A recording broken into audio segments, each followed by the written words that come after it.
Now, what they will do is they will have their DSS or their collaborators. Even they might dress in IPOB regalia. You say something that is in the market, any person can do it.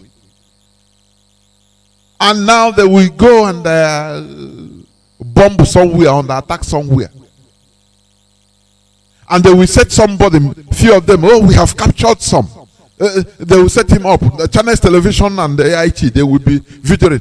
Okay, who are you? I am the second commander of ESN. We attack here. They will just be talking rubbish. Let me tell you, this is not 1967 as our leader said. One of the main reasons we couldn't survive 1967 to 1970, do you know why? Lack of media. No person had our own voice. The Fulani Caliphate stifled us. We don't have nothing, no place, no outlet, no media outlet. But today is no more like that. As I'm talking to you, my voice is sounding at the four corners of this planet Earth. Do you understand that? So anything they do, anything they plan, we reveal it. And there is social media. It's everywhere. People are hearing our voice. The media is no more controlled by the Fulani Caliphate. So that is where they fell woefully.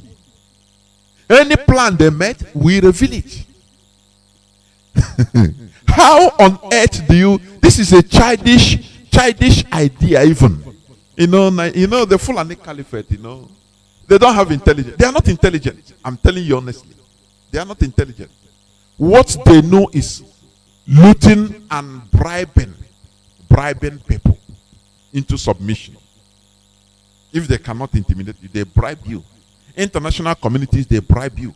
That is why Nigeria don't have electricity, because the money they will use in putting electricity, fixing roads, building infrastructures, they use it to bribe international organizations in order to lobby their image. Image laundering. They launder image. It just, when you hear money laundering, it's illegal. You understand? You are laundering money that is not supposed to be laundered. The same way, you are laundering image is something that is not normal. Because if you are working as a country, you don't need to launder your image. Good market sells itself. You don't need to start paying people, bribing people in order to present you as Nigeria is a beautiful place. It's a unity in diversity. This. You don't need to even pay no person, no kobo, in order to launder your image. Because what you are doing will be seen all over the world. So it will just attract people naturally. Naturally, it will attract people. That is it. So what Nigerian DSS is doing is to make sure that they bring confusion between Oduduwa and Biafra. They don't know that we are far, far, far, far ahead of them. This generation, Tinubu that is doing all these things with his Fulani masters, they are analog. I'm telling you. Look at, if you give a Tinubu even mobile phone, maybe you don't even know how to log into Facebook. I'm assuring you that you don't even know how to log into Facebook, because they have expired. So all their plans are expired plans. They don't know that this generation has, before you even think about something, we have seen it. We have thousand means of countering it. Do you understand? That is why they are in trouble. So what they did during the NSA is what they want to do. I still remember the words of one Charles Apoki. I love that man. I don't know where he is. I tried to have personal contact with him, but I never succeeded. I think he's an Edo man. from Edo State, I think, or Delta, something like that. He said that he was telling the Nigerian youths that time during the NSAS war, he said, look, you don't know what you have engaged in and the people you are fighting. He said, these people are old warriors. They are experienced in fighting this type of battle.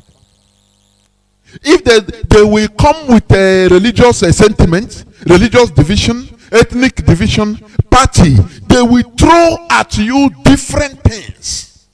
If you're able to survive them and defeat them, they will all run away. They will disappear. That is what they are doing here. How can you on earth? IPOB is planning to attack Lagos, and they will use their DSS collaborators, go and do something, bomb or attack one place. They say, oh, it's IPOB. Oh, look at Biafra flag there. Oh, look at these are childish plans. I'm telling you honestly. These are childish plans. I tell you, our leader have been telling us, and we have been shouting it here. The nightmare, the only nightmare of the Fulani Caliphate is unity. Unity of the Southerners. Unity of the indigenous population. Unity of the indigenous. I'm not talking about, we staying together doing one thing. Dudu and Biafra and Middle Belts doing one thing together. No. Unity of purpose. Oduduwa will be doing their thing. Biafra, we are doing our thing. Now, Ariwa and even Middle Belt, they are doing their own thing, agitation. That is their nightmare. Nightmare is what they fear most. So they will come through divisions, practical ones, trying to insert divisions by when they will attack some places in Oduduwa, they say, oh, it's a IPOB. So that feeble minds will start saying, hey, but you people say, you are doing, why you say, let us agitate, and now you are attacking us. We are not the do again. One Nigeria. Just like, very childish. This is the result they want. But they don't know that we are highly above these their childish plans. So, just for your information, this is why we bring this, for you to understand. Because we said things before it happens. They did the same rubbish in order to incite our people, the Biafran population, against IPOB. When they rob bank, right from start. IPOB never. If you're a student of our leader, Radio Biafra, right from start, 2013, 2014, our leader have rejected anything attacking bank. He hated. Look at even during NSAS protests. Even when he was talking against the people that made mistake to attack bank, if not the infiltrators from DSS during the NSAS protest, our leader want to cry his eye out. And now they went and attacked the bank. They say it's IPOB. No person even tell people. Even a palm wine tapper in the village. Not that I'm neglecting. All these are wise people. But I'm when it comes to maybe information gathering, you will say that these people are the background because they don't have too much means of getting information. But people in the remotest part of the village, once they hear that, they laugh. You ask them, they say, no, IPOB, they don't do this. No, it's not them. It's not them. They know. It's not them. So that news died a natural death. Even they were ashamed. Even Nigerian government was ashamed even to openly say it's a IPOB. So it died a natural death. Do you understand? He died a natural death because everybody knew, or everybody knows. People are now enlightened. People are no more like before.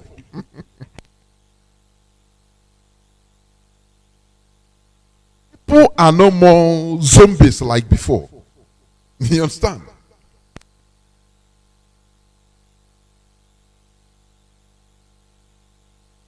People are no more like before.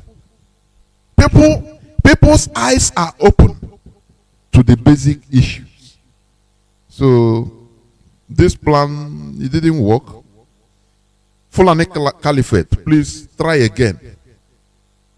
Because this plan is dead on arrival. Please try again.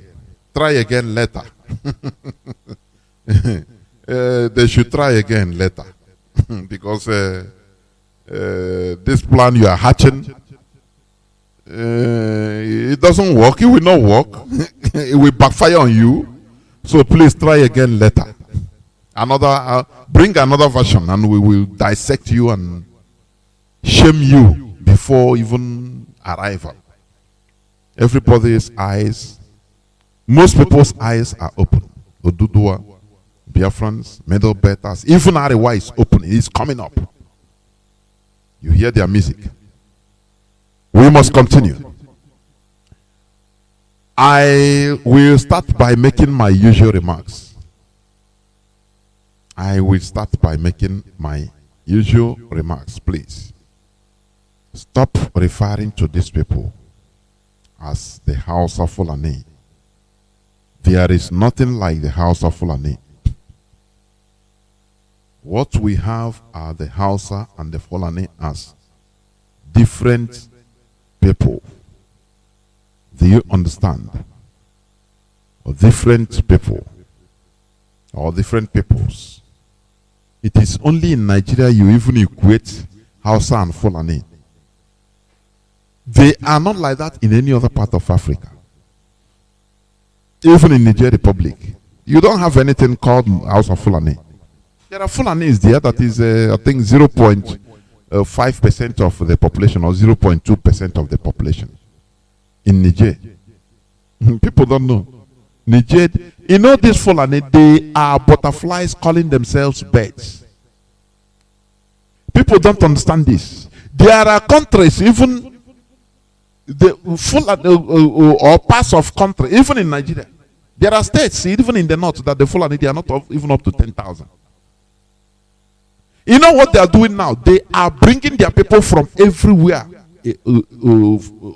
from Africa, every part of Africa, in order to swell their population as they could. In other countries, they are assimilated. The Fulani you are seeing, they are invisible. Even in Niger, even in Chad, they are invisible. Do you understand? Even in Mali, what happened in Mali is that, look, when these jihadists, Arab jihadists from Libya,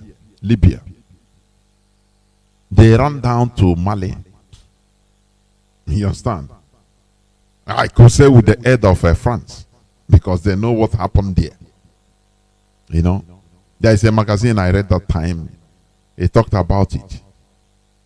He said these jihadists coming down to sub-Saharan Africa from Libya, they were crossing the border. I mean, they were spotted because they have convoy of hundreds of vehicles and war equipment. You know, can't world powers, do you think that they didn't see them? They saw them in the desert, open space, in a convoy. This thing I'm telling you is just like top secret. I'm telling you honestly. Algeria government spotted them. They contacted France and said, what is happening? Do you want, because Algeria wanted to block them. Algeria wanted to block them. Do you know what France told them? I think it was Sarkozy that time. He told the president, he said, are they coming into your country? Do you want your country to go into flames? Leave them. Let them go down. Leave, just do. You didn't see nothing. You didn't hear nothing. And that is how these Arab jihadists, they came down to Mali. Because there is one rare earth that is found in Mali. You can never hear this in any place. There is one natural resource, very, very critical, they found out in Mali. This is why they put all these things. You see, they are digging this. France, they are digging this secretly, taking it not even from ship or anything. They are taking a flight, taking it. It's a top secret. So when these jihadists came down from Libya, and Algeria kept quiet because you know, if you talk, France Ghana, because even they were having their own problem, and thank God, they thank God that their own jihadism, everything cooled down. So they say, it didn't concern us. The only thing we will defend our border with Mali. So when the jihadists entered Mali, Fulanis that were there, people that were there for decades, if not for centuries, even places they call Masina. It is the Fulani abode, I think, in central Mali. These Fulani that are living with people as good neighbors, they saw these Arabs, with their extremist ideology. Now they joined them. And this Fulani, they are the people that know the ground. Do you understand? They know who is who, they know the ground. They become the HAUSA rats. They started helping the Arabs to slaughter the Dogons, the Bambaras, the indigenous population that they were living as good neighbors for centuries. They then started even the indigenous population. These people, they are Muslims, so oh, people don't talk. When people are talking about living in peace with this Fulani, oh, give them ruga. I say these people, they are ignorant of these people. They don't know the Fulani. They don't know them. Or either they know them, but they believe that whatever they will do, they will not do it in their lifetime. So if they are gone, now the future generations, now their problem. That is what the mischief of all these politicians in our land. You know, I think there is a king in the Bible. There was a king, a Jewish king,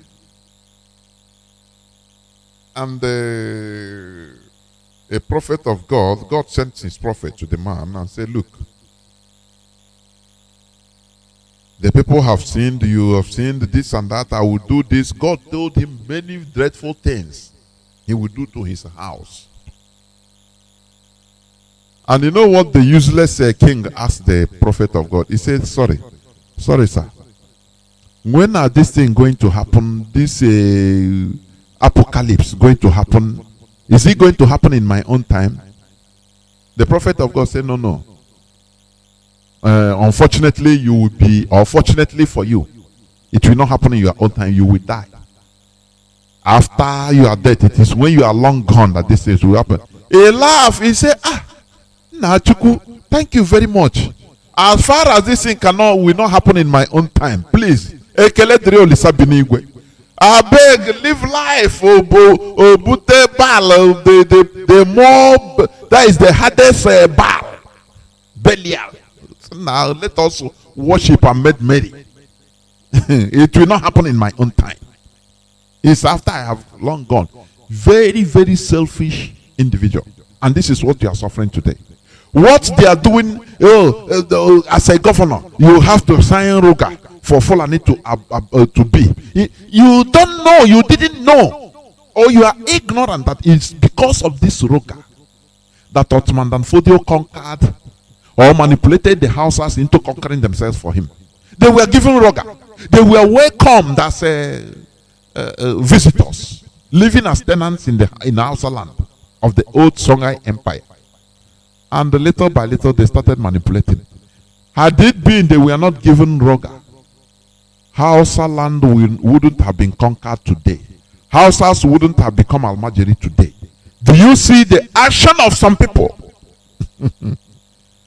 You think that you are doing good.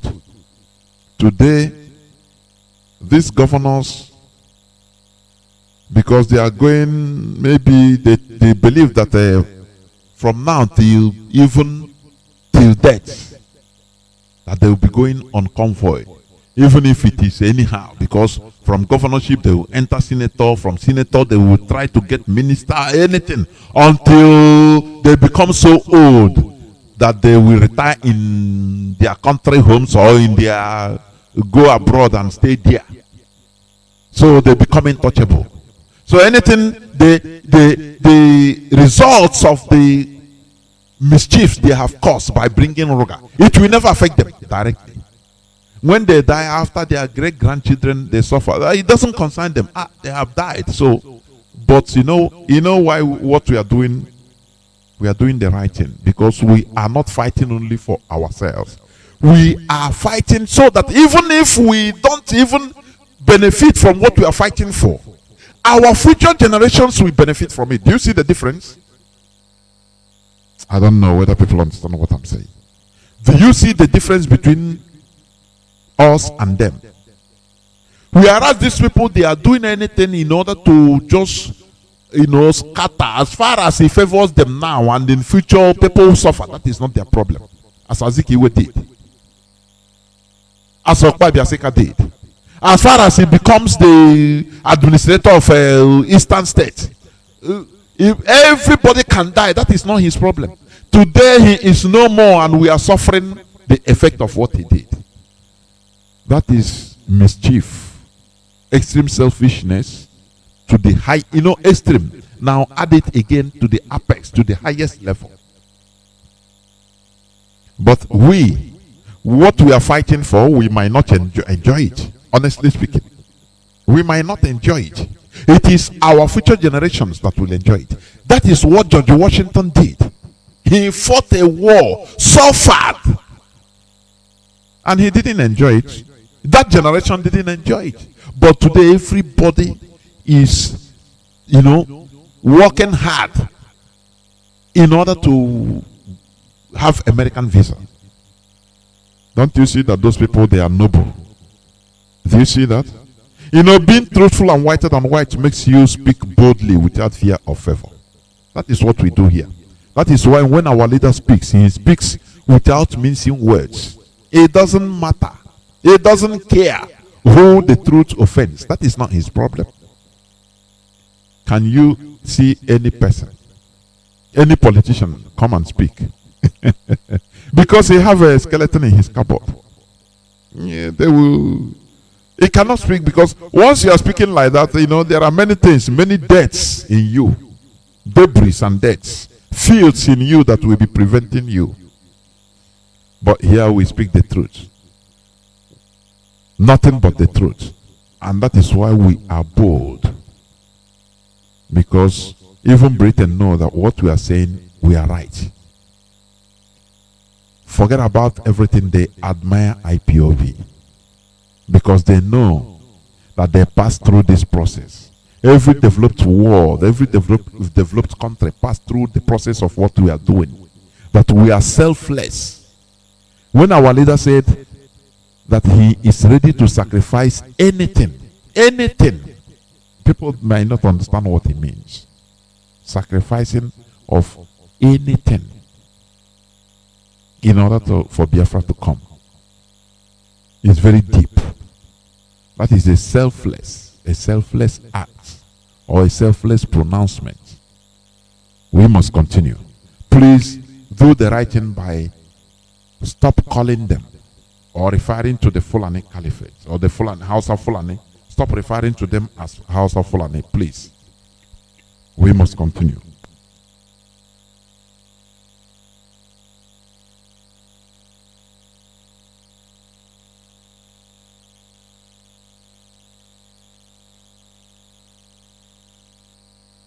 Sorry, I took a sip. Okay. I will go direct to the topic of my submission today. You know, our leader also made a heart-wrenching expose, teaching. And I'm going to continue on that. We must continue. The topic of my submission today, it says, best and permanent miracle. Listen attentively. The best and permanent miracle.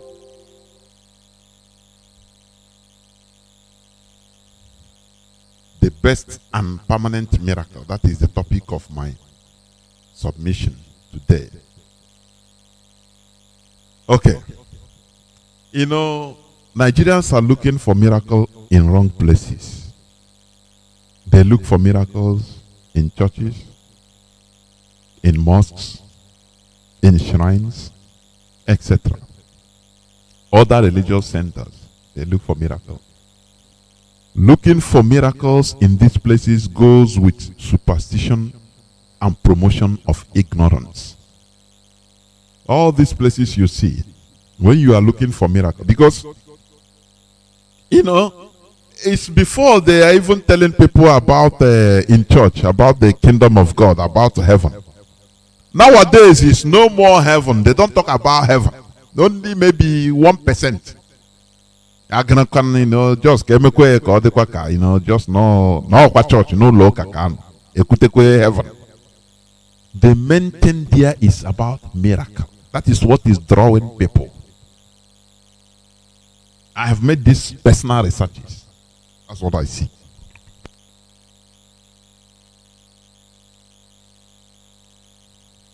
What is attracting people to churches today mostly is miracle.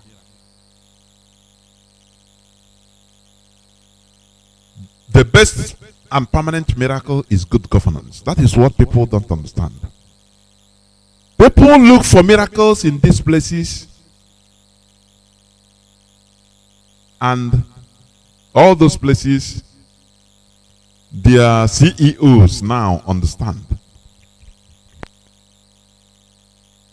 They promote ignorance in the people so that they will be making them. You understand? You know, the same way the West, I mean the Europeans, Europe is promoting ignorance in Black Africa government or politicians by telling them, oh, you go to election, oh, you become democratic, oh, you are a democracy, oh, just go election, and even if thousands of people were killed, they don't care. The Europeans promote ignorance by pushing or making Africans continue pursuing shadow instead of facing the reality. Because the Europeans, they know what it took them. That is this thing. You know, that is the reality. They know what it took them to become enlightened, to embrace enlightenment. it cost them a lot. So they say, how can we just allow these apes just to go the right way immediately? They will suffer. We continue neo-colonialism. We continue pushing them off-road, pursuing shadows for eternity.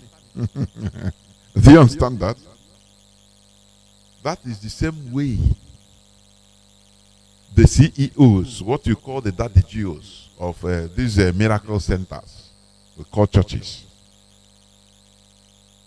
You know, once you come to this place, you have a problem. You go with one problem or the other. Man, that they will open office on your head, you are finished. Because they will first of all enter you to control your spirit. Once they control your spirit, you are finished. That is why today, you will see husband and wife. Before a husband will do something, even in the family, instead of telling the wife as a partner, he will first of all go tell his daddy Gio first to get permission. Vice versa, the same to a woman, the wife. Before doing anything, he will hide it to the husband and go first tell his daddy Gio. You start wondering, do you think that it is just normal? You know, when you capture somebody's mentality, it's finished. The person is finished. He can be anything. He can be a billionaire. He can be a public figure. But once the person behind him that captures his mentality is finished. You control him. That person controls him. Do you understand? They tell you are doing the work of God. You are doing the work of God. Brother Kengwan, the work of God have come. Donate. You don't even have to even feed your family. You go and try to solve that the Jews' problem. Don't you think that you are a zombie? They have captured your spirit because you are looking for miracle where there is no miracle. Remember, I'm talking about the best and permanent miracle. You know, when our leader spoke, I know some people will be somehow, but today people's eyes are now open. Many people are opening their eyes. I'm telling you, to the reality. Let me tell you one thing. The best and permanent miracle is good governance. The Europeans found out this secret. It's a very big secret. During 17th and 18th century, during the age of enlightenment, that is the age of reason. It includes a range of ideas centered on the sovereignty of reason. I've been saying this off and on here. Range of ideas centered on the sovereignty of reason and evidence of senses. Evidence of senses makes, evidence that you are a human being. That is evidence of human beingness. That is what it means. Because when there is no evidence of senses, you are just an ordinary animal. You are a goat. Nothing differentiates you from a goat. The age of reasoning, it ushers in evidence of senses. Because it is senses, common sense is what differentiates human being from other animals. So once you grab back that your nature, you are giving God the glory. You are giving your creator a glory by being reasonable. Do you understand? Everything is if we are observant enough, we learn through day-to-day processes, daily activity. What is happening daily in this world, we should be learning through it. For example, during some thousands of years back, the old Israelis,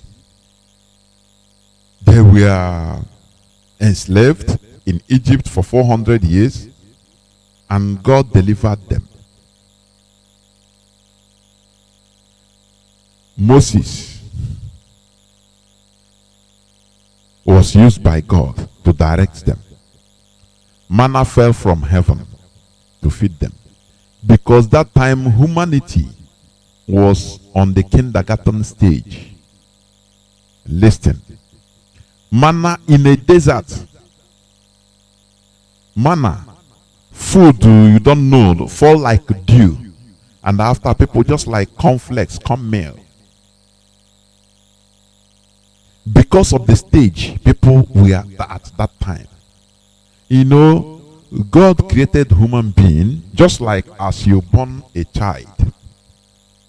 When you born a child, you do everything for him as a baby. You take extreme care of him or her as a baby. You start by sucking breast. If he cry, you pamper him. Because you know it is his time to behave like that. It is natural. So all those time, it was natural. God even made things happen for them, for the Jews, for Israelites. In the desert, he killed Pharaoh for them. No problem. Because he know that it is their time. That time, their brain are not so developed as it should be now. But do you know what? Just fast forward. During 19th century, late 19th century, the few Jews, they started Zionism by themselves. They didn't wait for God to come and strike the Tsar of Russia, Soviet Union that time, to come and strike him dead as he did for Pharaoh. Now it is them that rose up and said, no, if we don't do this, all our race will be annihilated. Do you see the difference? The time of Egypt and Pharaoh, the Israelis didn't rise up by themselves. God even went and started just like begging, because he removed them through force. People don't think, they say, what is this? We are here as slaves, so now so we be, at least as we are eating, no problem. But God forced them. God went through somebody, through Moses, and said, God wants you, the God of our ancestors want to take you out. And he performed miracles. Miracles were about the 10 plagues. Before they were finally, they finally run away from Egypt. Pharaoh started pursuing them, and God delivered Pharaoh into their hands by slaughtering Pharaoh and the army. You see, it was a kindergarten's baby stage of humanity that time. But in 1890s, 1890s, when Zionism started, God didn't come and start doing what he did during the time of Pharaoh. I want people to understand what I'm saying. Instead, it is people that say, no. Come on, we have died enough. Are we not Israelis? Let us do something to save ourselves. And this idea ricocheted in many of their minds. Though there are many people that try to counter them and say, no, you people want to put us in problem. No. Many people wanted to sabotage them, but they persevered and said no. Instead, we sacrifice our lives. That is the rise of Zionism. They say many of them, many Israelis suffering like them, say no, this is too extreme. You are too extreme, too violent. And when there is a way to do it. Let us go through politics. You know, many of us, many of us are having political posts in Austria, in Germany, in Russia. Many Jewish, they have it. So we can do it through political process. But the Zionists, they say no, it is now or never. We must go back to our country. And they continue, they started the fight. The agitation, the Zionists, they are highly radical, or they were highly radical. Because without radicalism, you cannot start a movement of such. Just like IPOB, just be comparing with IPOB. Many of the people say, no, you didn't know, we have to enter politics. We have many of our people in politics. in Europe, we are many Jewish. No, what we do, what we need is to just gather them. Now we put them the idea so that we can vote for it one way. We'll be putting our people, and after Connie, we even don't call it Israel. You continue that mandate of Palestine until once we get what we want, we change the name direct. Because that is the way. The Zionists, they say the only way is the hard way. We answer Israel right from start, and we must kill and be killed in order to get our land. That is the only way. There is no way you can do it. They say, nah, these people they are mad though. They are mad. Many distance themselves from them. But their action started. If you are against them as a Jew, they kill you. People don't understand what is freedom fighting. These Zionists, if you are against them as a Jew, a fellow Jew, they eliminate you, they kill you. To tell them that they are serious. And the thing started gaining ground. People started joining. Say, oh boy, it be like say these people's method now be the best though. Do you see how things work? Remember, thousands of years back, God came from heaven, sent somebody, start telling them, the God of your forefathers, I am that I am. He said, I want to save you. So please, you agree to be saved. Now let us go to promised land. Because that time they were on just like babies. But in 19th century, it is them, because God knows that human beings have matured. So if human beings have matured, you need to mature with the time. You need to move with the time. God cannot come from heaven again, start telling you, oh, God wants to save you. Oh yeah, let us go. Let us be trekking and going. And God will be clearing bushes for you. You have to fight it now by yourself. Because they are matured enough. And they started it. Until the apex. 1939. When Hitler entered power, the radical man that hated Jews, it's always like that. Hitler gave the Jews their country. Oh God Almighty, I don't know. People don't understand what is happening. But I am telling you today, as our leader said, that Buhari, you see Buhari, he will give us Biafra. People don't understand what it means. Because that radical hater of the Jews that massacred the Jews, 6 million of them, I'll be 8 million of the Jews. But after everything, they marched to glory, 1948, and restored their land with glory. Today, Israel is moving on. Israel is one of the most powerful countries of the planet Earth. Whether you believe it or not, it is reality. It is factual. What am I trying to say? In Nigeria today, people are waiting for miracle, going to church Monday, Tuesday, Wednesday, Thursday, Friday, Saturday, Sunday. What are you doing? They are waiting, they are praying for miracle. Oh God Almighty. Do you know that this is pure ignorance?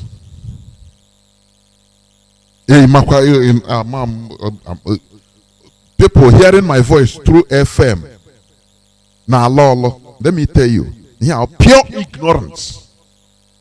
Even that Chukwi Nakuko, when I see you are praising, whether you are hearing my voice in Oroku, in Enugu, let me tell you, or you are hearing my voice in Yanagua, or in Iguacha, down to Ekotekbene. Let me tell you, stop being deceived. The best miracle, the best and permanent miracle is good government. What they are deceiving you, come miracle center. It is not miracle. They are duping you direct. They are promoting your ignorance. Do you understand that? Because you cannot open somebody's eyes and get something from the person. No, no, no, no, no, no, no. You know, there is one of my friends. He told me a story. He said when he believed that because he said I think his elder or junior brother, he was sick. Something like mental sickness, kind of. So he was telling people that, look, they should take him to hospital. That time is long time. Now the whole family members say, no, there is one man, he's a healer in a miracle center, this and that. He said, okay, in order to prove to them, because he doesn't talk too much. He said, I know that what these people are doing are just manipulations. They don't do nothing.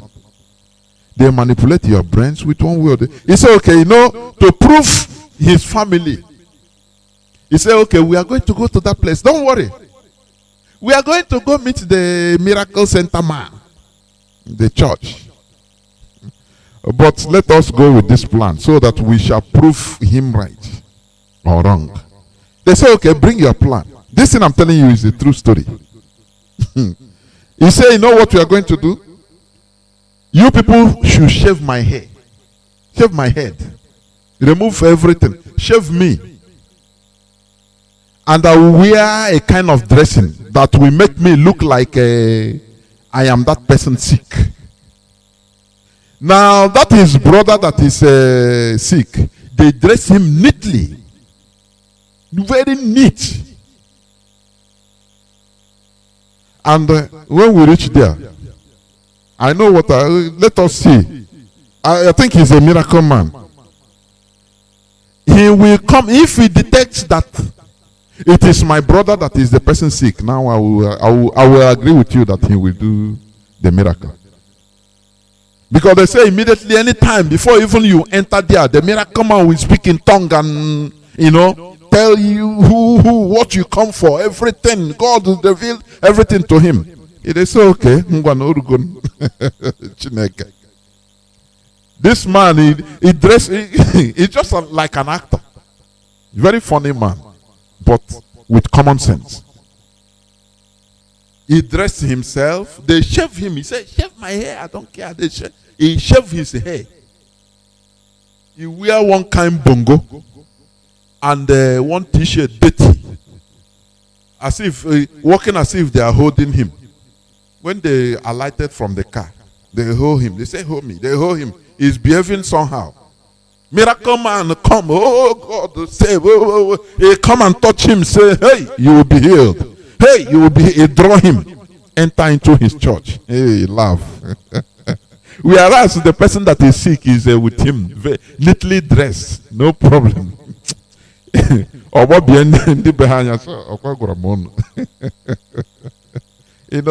Things, sometimes you use common sense in order to crack some problems.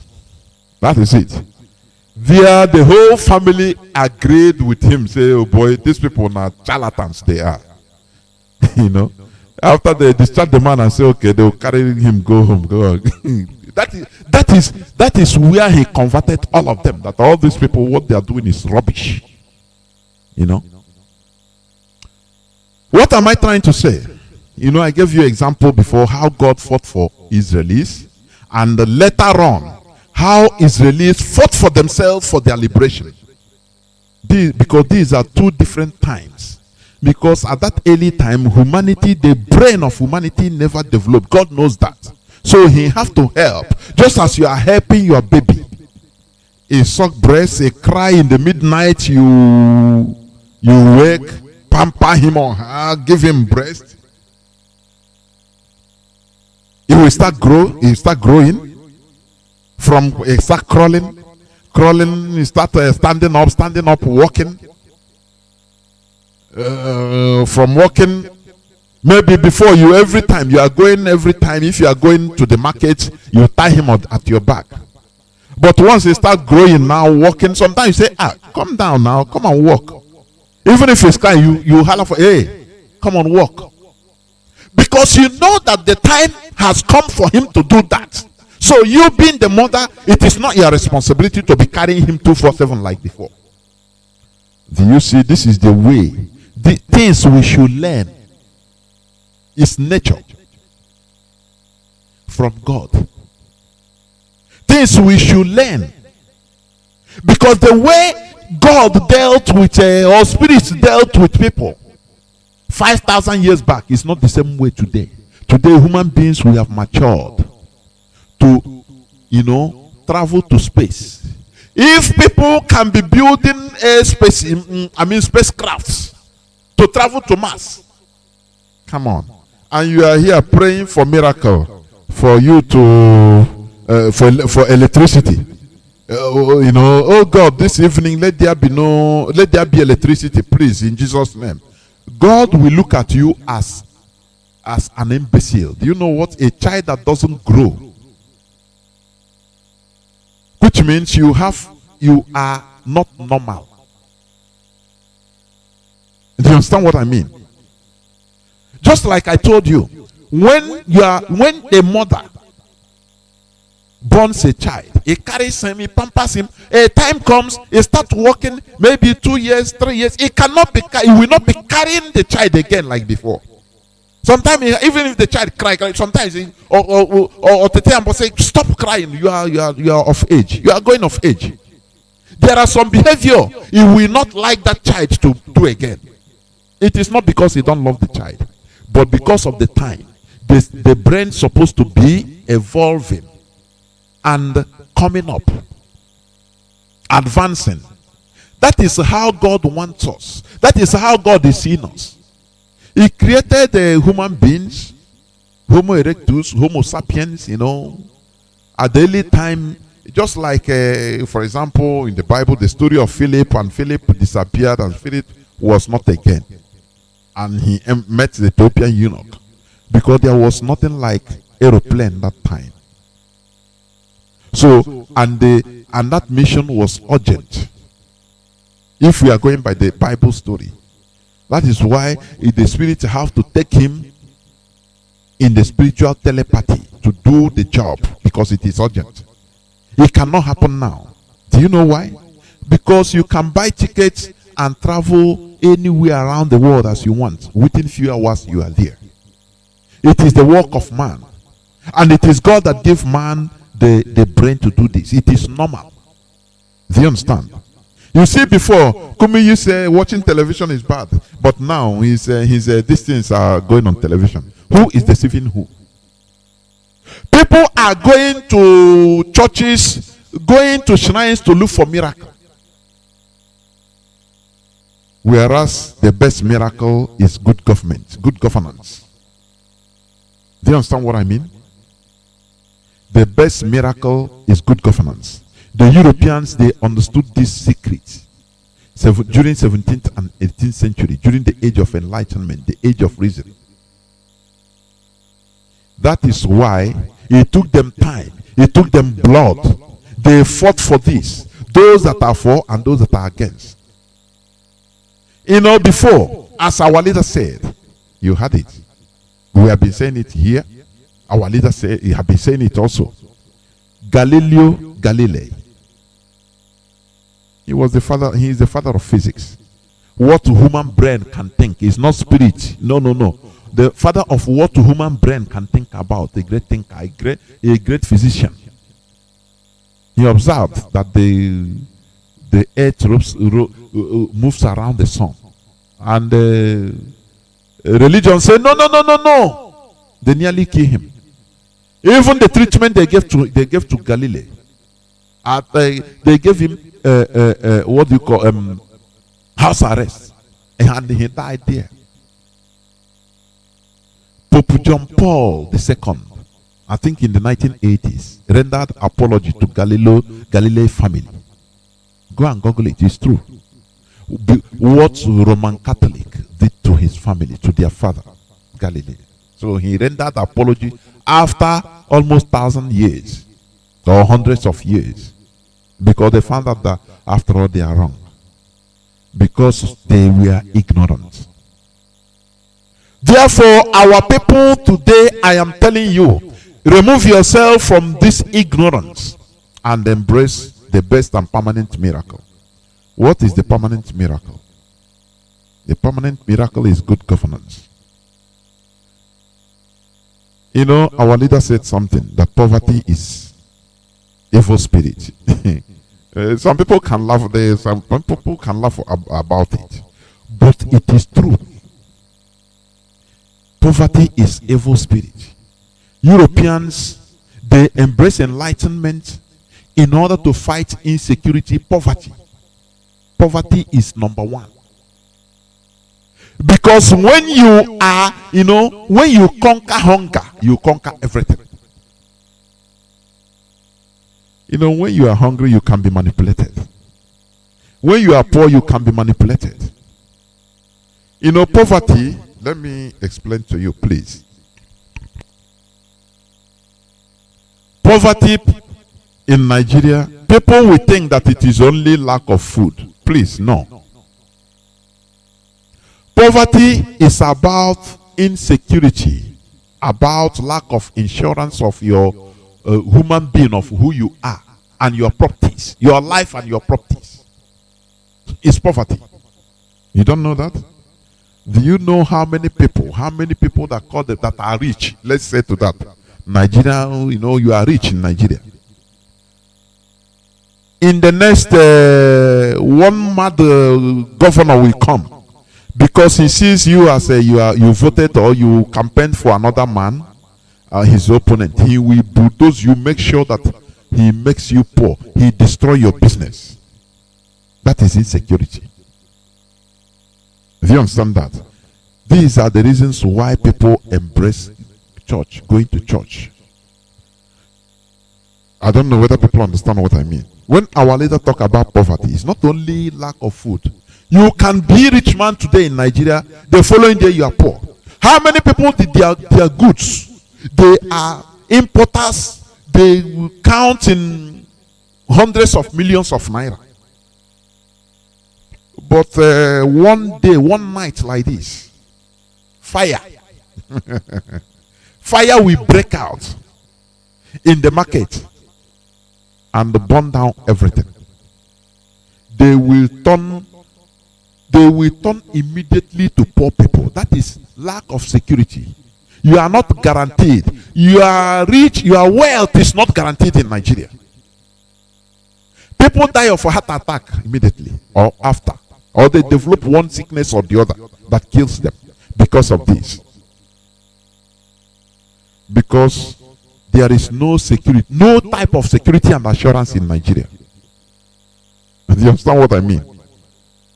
So everybody is embracing the church, the man of God, so that even if you're okay, you are having, at least you're okay, you have your house, you pray, so that if the Nigerian military doesn't destroy your life, means of livelihood, armed robbers doesn't kidnap you or kill you, they don't kidnap your children, fire don't burn you, or burn your goods, or burn your means of livelihood, because there is no fire service.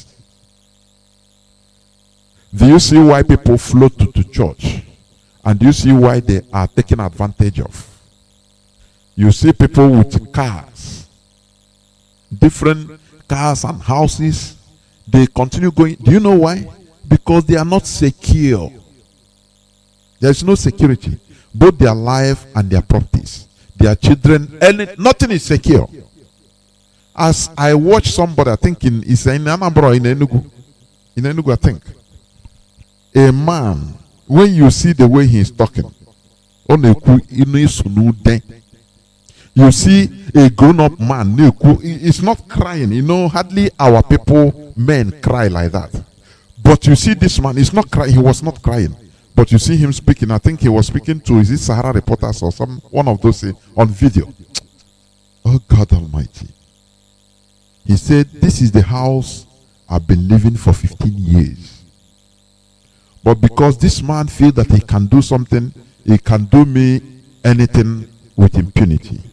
Because maybe I'm against or I oppose him, what he said, or one thing or the other. he is in the politics. He is in the governorship. So he brought 24 hours notice to bulldoze a house that I built with my hard-earned money. And he said, even this house, he is having loan on this house. I mean, using this house as is it leverage? What do they call it? So he still have money. He have to pay he used this house, borrow some money in order to do another business, which he is doing. And this man, because he feel that he can do it, he gave me 24 hours notice. Before that 24 hours, caterpillar, everything is there. I didn't pick any pin from this house. Me and my family, we are living well. We don't lack anything. I'm working nice. I have my business. Everything. He said, camera, show everywhere. I have no, as I say, as I'm talking to you now, I don't even know where my children are. This one is sleeping in his friend's place. The other one is sleeping there. All are scattered. My life is evaporating from me right now. Do you see why people are being lured into churches to pray for miracle of safeguarding your life and property? Sometimes people will not understand this. That is why we are fighting to heal down that source of your misery. That is Nigeria. Don't you understand? That is the best miracle that will happen. That source of misery, troubling your life all day long. If you are pushing a wheelbarrow, God save you. You save some money and open small shop. From that small shop, you are managing your life. And after you open big shop, from that bigger shop, you save money and send, even contributed to somebody to go to China and buy a container. 3 of you, bought 1 container. And when it comes, God help you. And the thing was moving on. Now you are importer and exporter. Just one day, you are doing well. Just one day, you hear that you just bring 3 containers or 5 containers. You borrow money to join because business is booming. Just one day, as your goods are in depot, fire brought down everything. Bam! You are sleeping in your house and you had that story. Tell me, how are you going to feel if it is you? Some people will die immediately.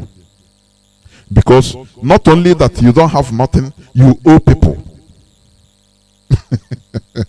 So this insecurity is why people are floating to churches in order to pray. Oh, my container that have come to Lagos, God help me so that I clear it well and I bring it to Onitsha without any mishap, without customs seizing it even near Head Bridge from Lagos. He have nearly reached to, but they seize it near Bridge Head Onitsha. This is why we want that source of your misery, the source of everybody's misery, to be destroyed once and for all. But people are going to these churches in order to feel secure, because every time you must have one problem or the other. Other people, I saw on social media the other day, I think in Anambra, sometimes when I see something like that, I feel bad, good and bad. I will tell you why. One man was kidnapped. He was released. I think the pets, his friends, I think the chairman of the place, I think it's Newi, or Oka, or Zoblo, something like that. The chairman campaigned for him, and the people rose money to pay the Fulani that kidnapped him in the bush. When he came out, he was very happy. He thanked people. Yes, that is why I say I feel good and bad. He was very happy, thanking people that contributed money, that even he didn't know that he is even so popular, that people can do this for him. Otherwise, he would have been killed like many others. The way he spoke about others is what made me sad.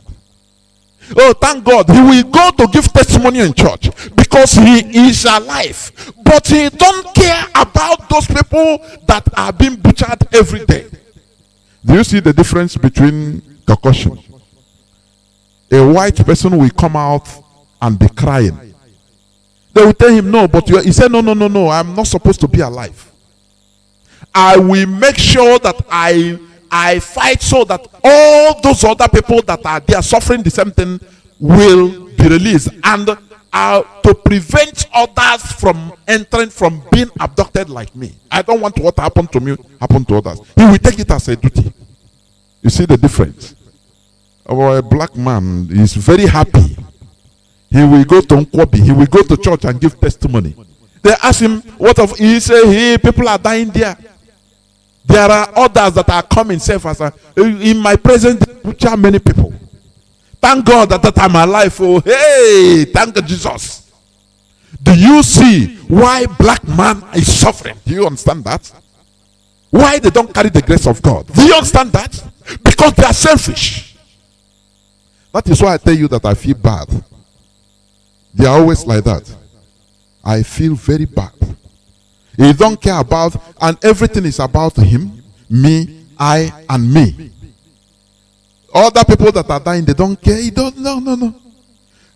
Instead of sacrificing his life, say, look, I will make sure to campaign to do anything under my power, even above my power, to make sure that people don't suffer this thing I suffered.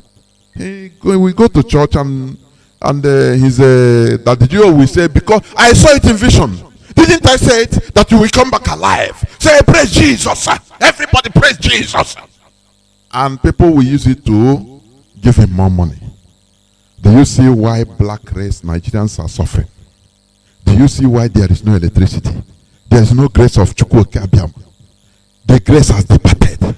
Because people are evil until even God doesn't see any place to just put his hand at all. If not for IPOB. Because what emboldens us is because we are saying the truth. We are whiter than white and whiter than snow. Do you understand that? We should change our way of reasoning. We should change this selfishness. We must continue. The best and permanent miracle. People are looking for miracle where there is no miracle.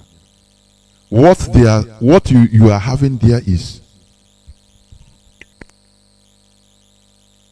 illusion. What they are showing you there is illusion. Illusion and nothing more. They make you believe, they twist your brain. They twist your brain to make you think that there is something. Do you understand? That you are seeing something clear, whereas nothing.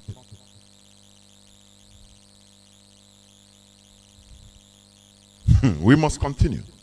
You know, as I said to you before, what is making people to go to church, float to church as an escape? Because they need to pray, they need to sow seed and pay tithe. From starting business to daily lives, no security. If to pray to God that the military doesn't kill you on the street by accidental discharge. Even the police, the same thing. So that armed robbers don't kill you, bandits don't kill you. Okay, even if you evade all this and make your business so that your business will not be burnt. Do you understand? And that of your family. So everybody took it as a personal task in order to continue praying Monday, Tuesday, Wednesday, Thursday, Friday, Saturday. Because there are many things that will cause you a mischief, that cause you harm in Nigeria. Do you understand? I say there are many things. If you feel stubborn that you are too much, you don't believe in this pastor that you can even through his agents arrange accident for you or armed robbers for you to show you that, oh, as you rebel from a man of God, armed robbers attacked you. So you see, he rebelled from. Thank God. Do you see? Oh, he was my son before, coming on weekly activities. But after I pray for him and he become what he. That is the way they say. The way they manipulate your brains. And he became what he is today. He started going to China, bringing in goods. Now he forgot me. People are even saying that he's talking against me as a man of God. But the armed robbers attacked him. Thank God, you should thank God that they collected only your money. Your life is safe. And we are welcome back. That he don't know that maybe he's the man of God, so-called man of God or God of men, that arrange all these things for him so that he will come back. We use brain, we think. we should be reasonable. And immediately all these things happen. And the man came back. He will become a zombie for the past of all the days of his life. If you talk against the pastor of that Jew, he is ready to kill you. He will tell you that he's the Jew that pray that give me life as I'm living today. Not knowing that he is the Jew that kills him, that he continues killing him every day. That is why he's controlling him. Do you see what our people are suffering? What IPOB is doing, we are doing a very big monstrous work. You know, our work that is all carry wanile. I'm telling you honestly. Because opening your brain, I know it's not easy. What we are speaking, sometimes it can be like Latin. Maybe it's unbelievable. But what I'm telling you is truth. It's reality. There are many things, many water passing under the bridge. Don't you know that? There are many things. What we are doing is to bring you to usher in the best and permanent miracle, and that is good governance. Imagine a government whereby, a system whereby the best is what is being taken.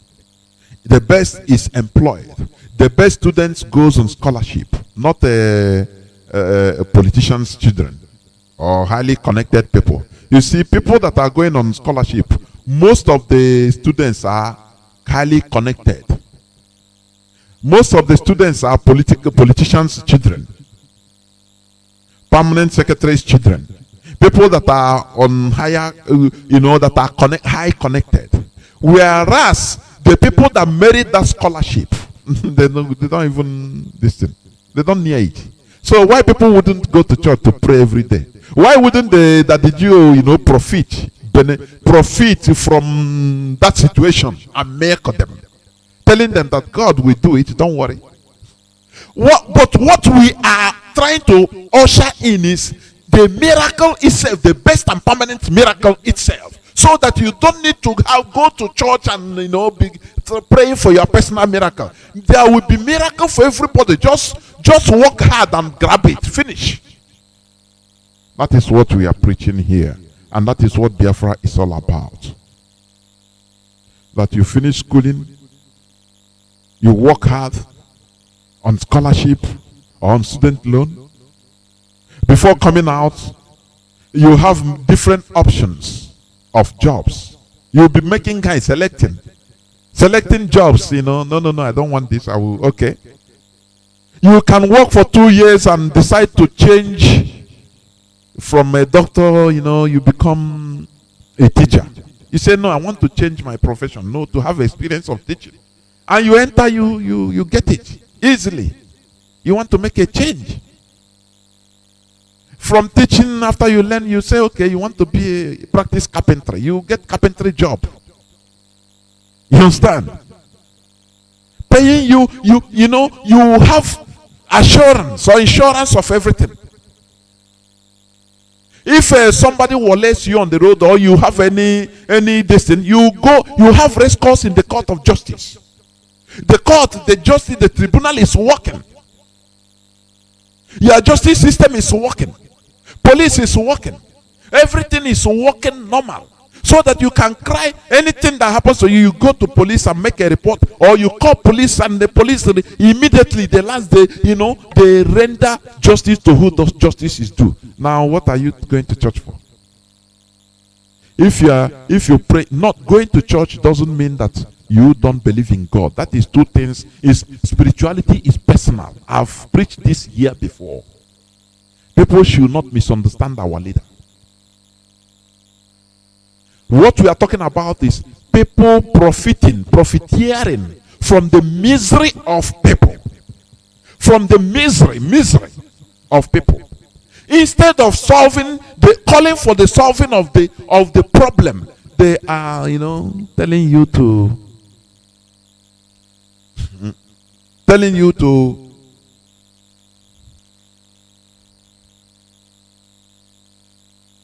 instead of solving the problem wholesomely, they will come and push you. Go, this is okay, today you have to sow seed. Remember, you see people that refuse to sow seed.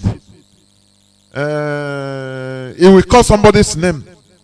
Armed robbers killed him on his way to Lagos. Fulani terrorists, they killed him. Fulani headsmen, they kidnapped him and killed him. Or they kidnapped him and he paid a ransom of 5 million instead of even bringing that half to pay for ransom, to pay for seed or to sow seed in my church, to me. Now that is how God works, and he will be busted. We, the IPOB, the indigenous people of Biafra, we are, campaigning, agitating for a wholesome solution to all those things. So that, first of all, there shouldn't be Fulani terrorists. First, there shouldn't be, first of all, there shouldn't be Fulani terrorism. We are campaigning for a system whereby, we build our justice system to be the real last hope of a common man. You go there, you get justice. Then why will you go to sow seed for you to God to hear your voice, so that those that take your land by force, God will touch them so that they'll give you back your land? Whereas there is justice system, no bribery. You go to courts and complain. Because God have given human being the brain to do that, and human brain is developed. Now, why are you going to pray so that the goods in your market in the market you keep in the market, fire will not burn them? When we have security, fire service, everything. When we have insurance, people don't know about insurance, house insurance, even goods, merchandise insurance. As far as it is insured, anything that happens, they will pay you. And the insurance company, they will not allow that kind of a thing to happen. So they will contribute in maintaining your security of everybody, because they don't want to pay. Do you see the system we are trying to usher in? Not for you going to church to ask for everything. Even everything. Is it the hospital? Oh, God help us so that I don't seek, because I don't have money to go to hospital. Do you see why people are trooping to churches for miracle? It is not even for going to heaven. No, people don't even want to go to. They are not talking about heaven again in the churches. It's miracle. That is why people are trooping.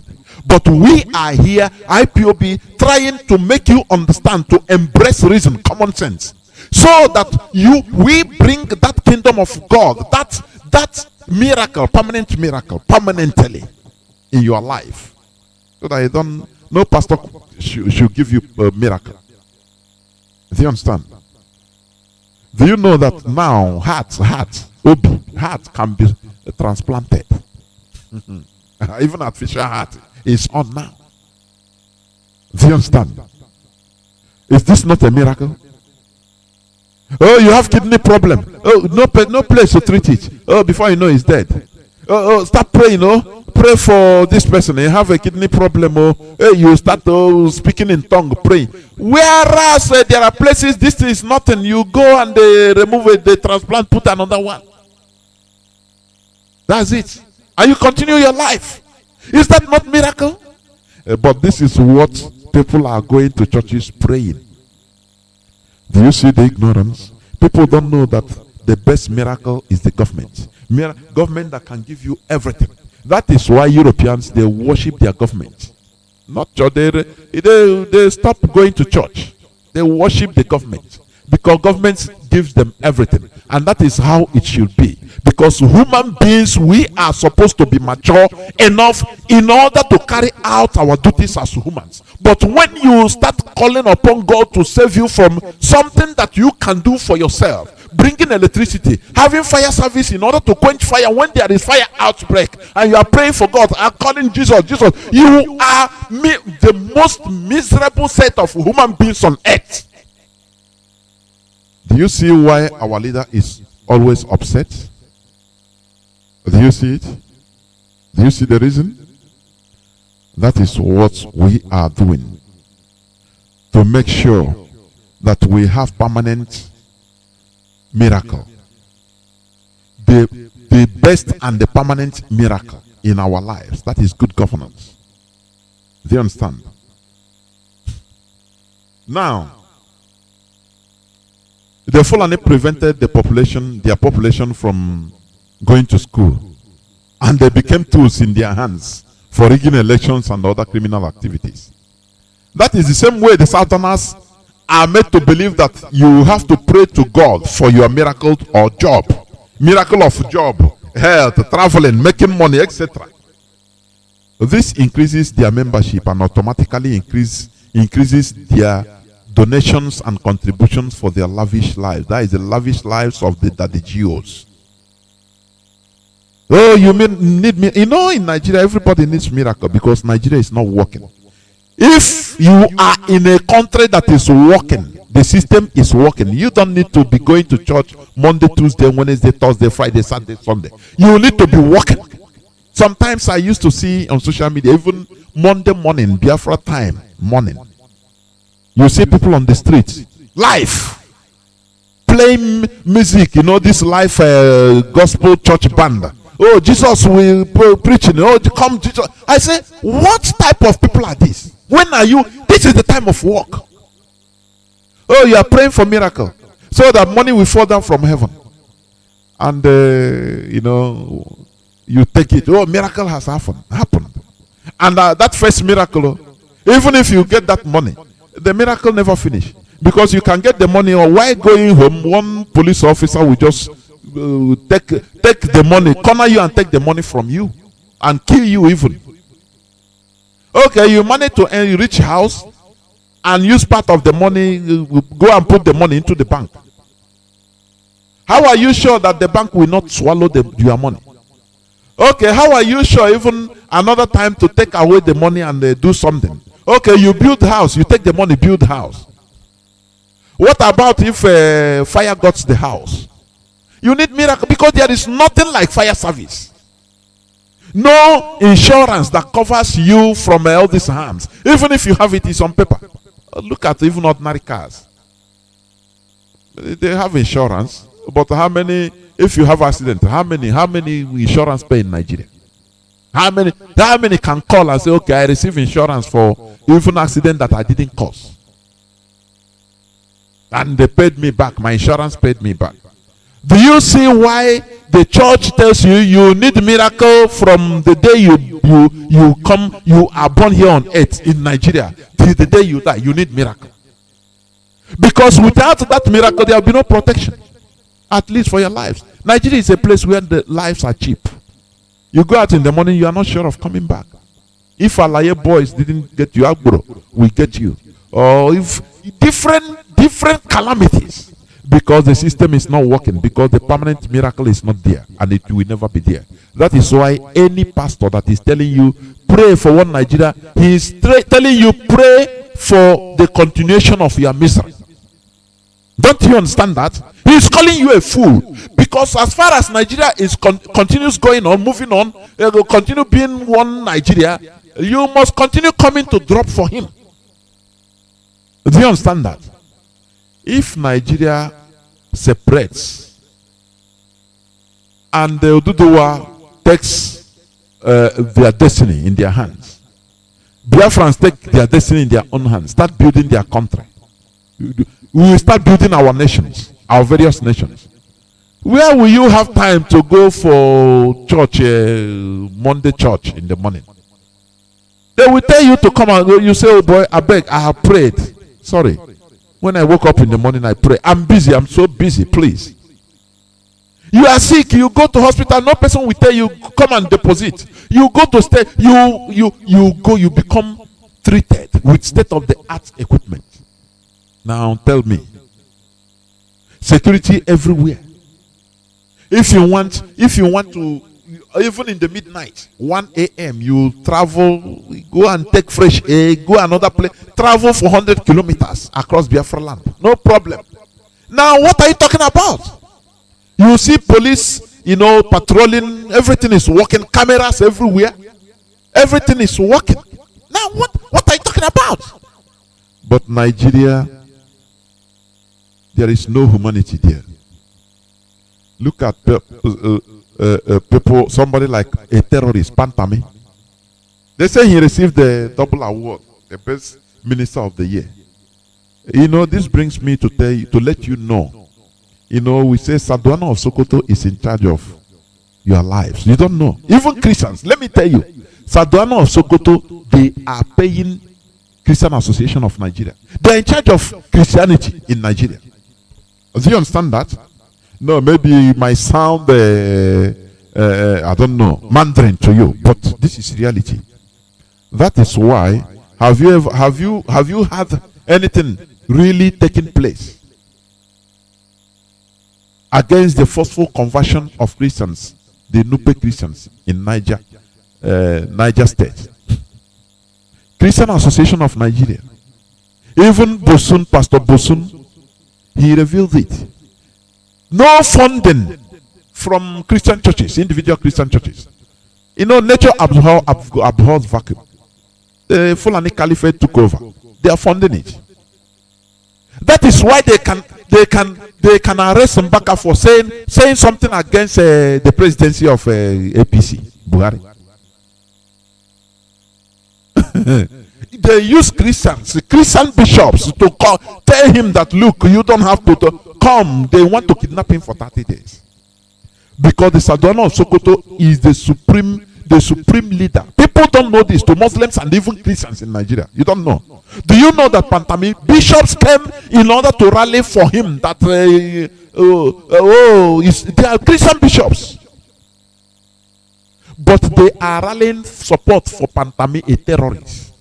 Do you understand that? These people, they call them Muktabarets. Being paid by the Fulani. They are Christians, so you see them as Christians, Christian pastors and bishops. But they are working for the caliphate. People don't understand the tentacles of the Fulani caliphate. People don't understand it. That is why when people talk very, very shallow-minded, I laugh. I say, these people, are you sure that they are human beings? Tell me, just ask Khan, what is your budget? How much do you have? How much? Who is sponsoring you? Christian Association of Nigeria. Is it Redeemed Church or Kumi? None of them. I'm telling you, none of them. What they are giving, if you are going on the road, what the money you can give to Al-Majidi, how much? It's just the money that is useless in your pocket. The coins is what these churches are giving to Khan. Now, the Fulani Caliphate, the federal government of Nigeria stepped in and tell them, don't worry, we sponsor you. But he who plays the tune, detects the piper, I don't know, how do they say it? Who plays the piper, detects the tune. That's it. They will sponsor you. Do you see during the time of Good Luck Jonathan, the whole pastors, all of them, they come out and they make noise. Good luck is bad luck, this and that. Even all of them, they talk, they are vocal. There was boot on the ground. They were protesting, doing all kinds of things. But today, somebody will go into a sorok and come out and they say no comment. I'm commanded not to say nothing. He's a pastor. Is that the Jew? Somebody that have been active before. Why don't you ask yourself why? Here we teach you common sense. It is not something you learn in formal school. You cannot learn common sense. All these things should make you start thinking, why is it so? Why is Leah Shuaibu? Why is he there? They will be giving you news. Oh, he have born again. Oh, he don't born again. Another picking to Boko Haram. Oh, this is the third time. Oh, the second have come. But she is still there as a Christian. And no person cares. Imagine it's a Muslim being held, a Muslim girl being held by Christians. Oh God Almighty. They will behead everybody. Why don't you ask yourself why? Do you think that is ordinary? There is something that is happening on the ground you don't know. Saduana of Sokoto, the Fulani Caliphate, they are controlling your Christianity in Nigeria. Let me tell you this. Look at when Pastor Suleiman, one time, I think last year or last 2 years, when he received direct threat from the Fulani terrorists, and he came to the altar, as normal. Any Fulani you see near this church, kill the person because of direct threat to his life from the terrorists. So he have to tell his people to kill the any Fulani the terrorists they see around his premises. The following day, he ran away. It was the governor of Ekiti State that saved him. Since that time, did he talk again? Nah, I'm not gonna check. Did he talk again? Did he speak? Okay, this forceful conversion of Nupe people in Niger State or Gwari people, Christians, it's everywhere. Have you had the open condemnation, fiery condemnation from Asari Dokubo? Oh, Kwandina Biafra president. Have you had real fiery condemnation? Say no, we would do this. So no, it's not good. This is why we used to warn you. Don't fall victim of emotion. Do you understand? Do you remember what happened during NSAS? Asari Dokubo rose up. What? He said, hey, Biafra Muslims should rise up to kill, this is jihad. Because of even the church, mosque, he said they destroying Oluwami Feke. He started showing it everywhere. Now tell me, is he showing this one? What happened there? Because they are working hand in hand. And this type of people, they are the people that will champion your this thing, right? Now, there's something I see. People take some people, or all these people, they take our people as very stupid fools. And I think I will agree to that. That our people are stupid. No matter that we are rising up now, our people are the most stupid fools. Once it comes to religion, we are trying to make sure that all those sources of your worry, your misery, that we bring it down and build institutions that will be like pillar for everybody, not only for one person, for everybody.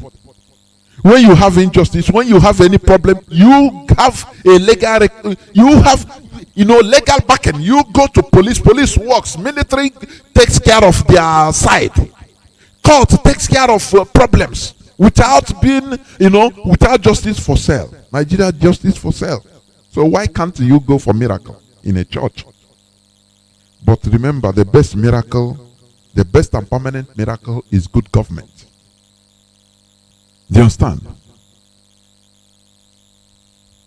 Call for prayers against insecurity and unity of Nigeria is a vivid example of lack of reason, stupidity. Because these people that are telling you this, they want they are building their kingdom. Many of all these pastors, it's their kingdom that they built. So why is church progressing so much in Nigeria? It's because of misery, poverty. When I talk about poverty, people should not only think that it is lack of feeding that is poverty. No. Poverty means everything that troubles your life as a human being. Insecurity. You have money, you see you have money, but your heart is not at rest.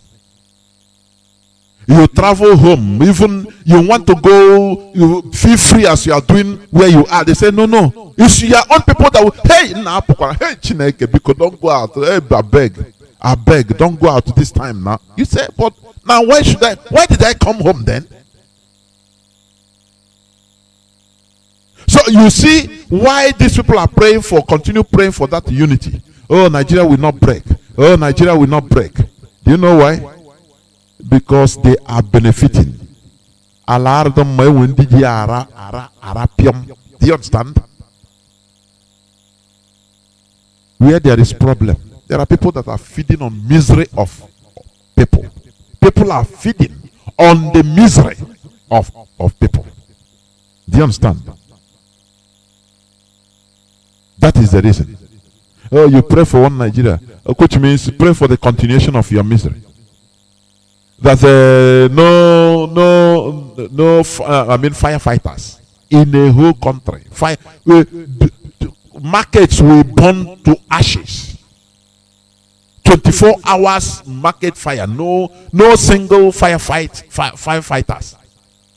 People will be praying. Oh Jesus, oh my shop is inside there. Oh my, look at this is my shop. Oh Jesus, oh why? Yeah, to continue calling Jesus. That is what they want. That is the perpetual misery they want you to be for you praying for one Nigeria. You are, whenever your pastor call you, say, let us go and pray for Nigeria, or Nigeria will be better. You tell him, get thee behind me, Satan.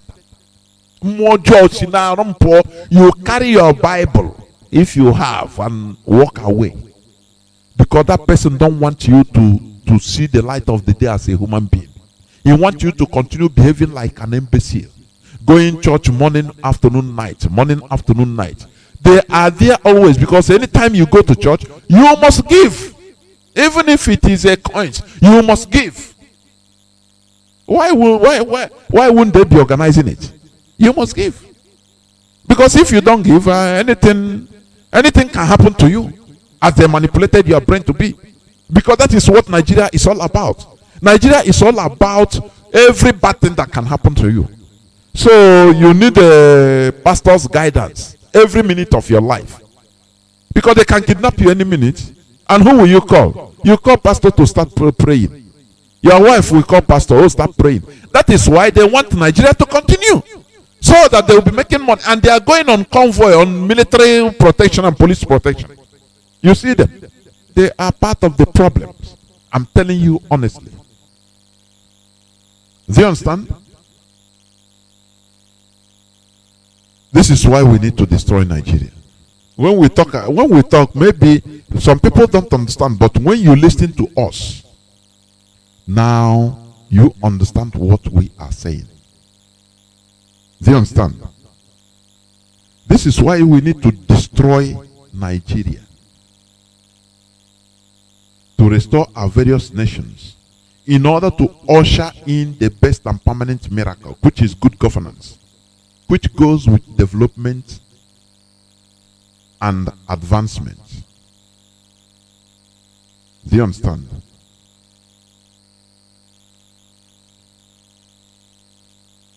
I think I'm going to stop.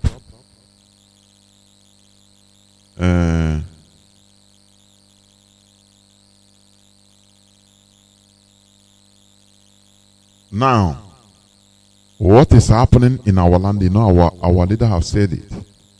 He said it yesterday.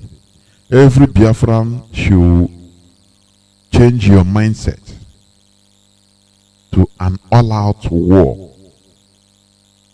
Every Biafran should change your mindset to an all-out war. We are in a state of war. Do you understand that? You must be careful in anything, anywhere you are going, because they are doing secret abduction. What we are telling you is what will save your life. This evil confronting us, they are fighting heavily back. They are fighting in order to maintain the status quo. Because the status quo means to have subjugation over your lives, over the lives of the population forever. So that when they move out, they put their stooge there and become Godfather. And you continue suffering. You continue suffering. the clergymen, the pastors, the GOs, the shrine keepers, they are also making a hell of money. Do you understand? This thing is multifaceted. All are on the same goal, same goal of making money out of your misery, nothing more. So you should be careful. This is where I'm going to stop. I'm going to stop here so that I will open my lines in order to start taking calls. But before I do that, I'll go into a few minutes break. When I come back, I will open my lines. We are winning, we're not stopping. IPOB all over the globe. We are winning, we're not stopping. IPOB all over the globe. Jewish mix. Yeah. Our fallen heroes are rising from the land of the spirit to free us from darkness. Biafra freedoms from the land of the spirit. No retreat, no surrender. I can see a new nation in Africa. I can see Biafra, land of the rising sun, so powerful, yeah, so spiritual. Biafra, land of the rising sun. Just like the Bible says, no weapon fashioned against me shall prosper. We are blessed physically, spiritually, we are endowed. Biafra is the giant of Africa. Human beings, life means nothing. In Nigeria, we are known as who politicians, them looting. Our treasury, is this where you want me to belong? God bless Mazi and they cannot till infinity. IPOB worldwide, we wanna thank you, sir, for bringing us Biafra. Yeah, now we know our route now. Biafra, you still going home now. Yeah, Shukwa never okay more. Our fallen heroes are rising from the land of the spirit to free us from darkness. Biafra freedoms from the land of the spirit. No retreat, no surrender.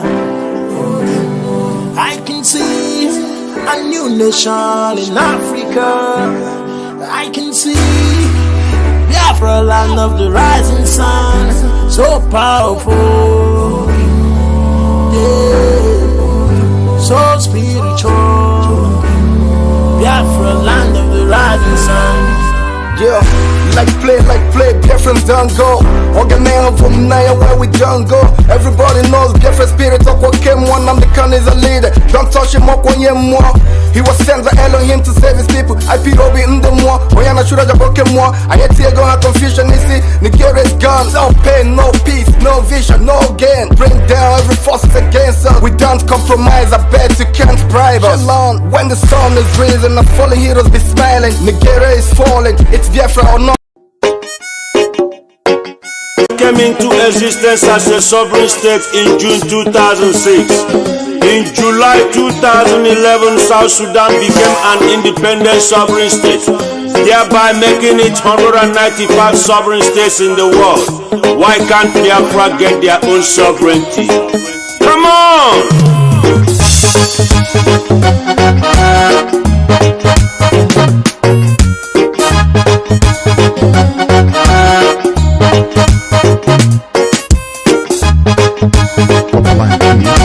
+61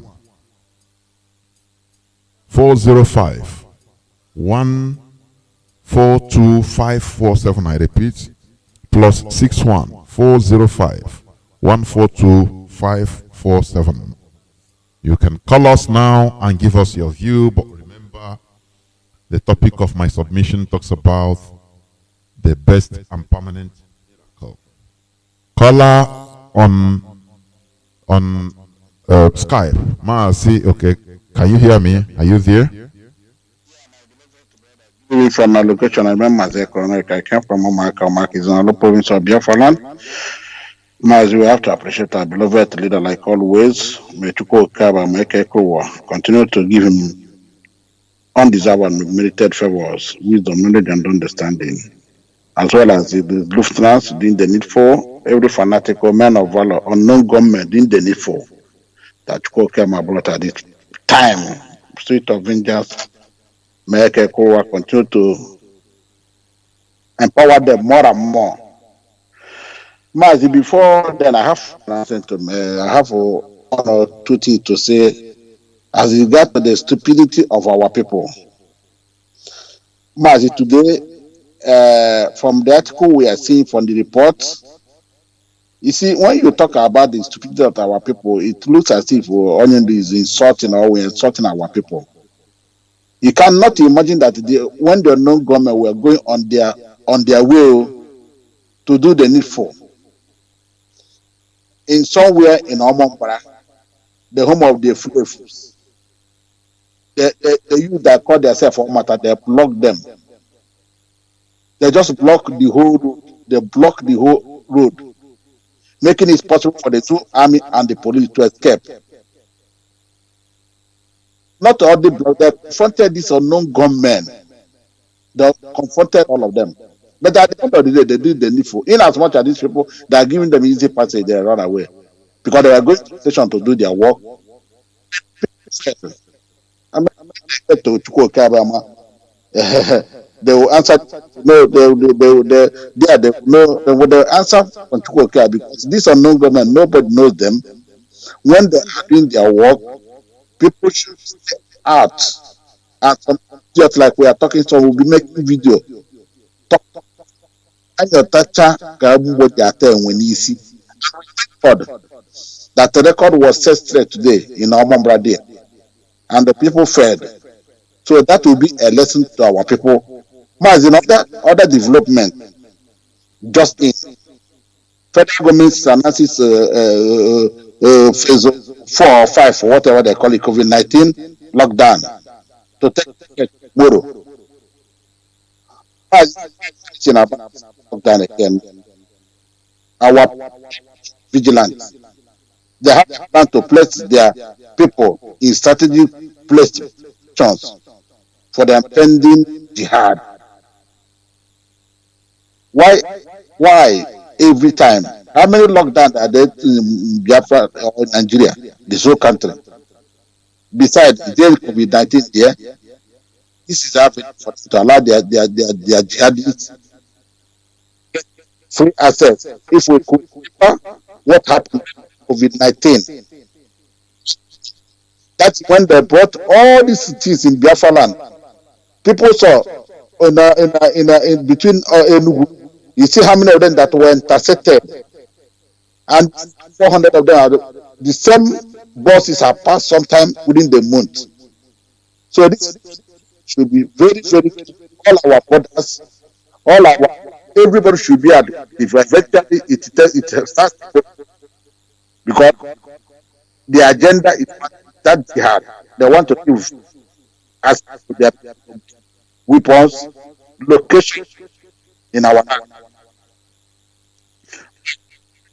I want to say, our people, like you rightly said, our people should be very, very careful.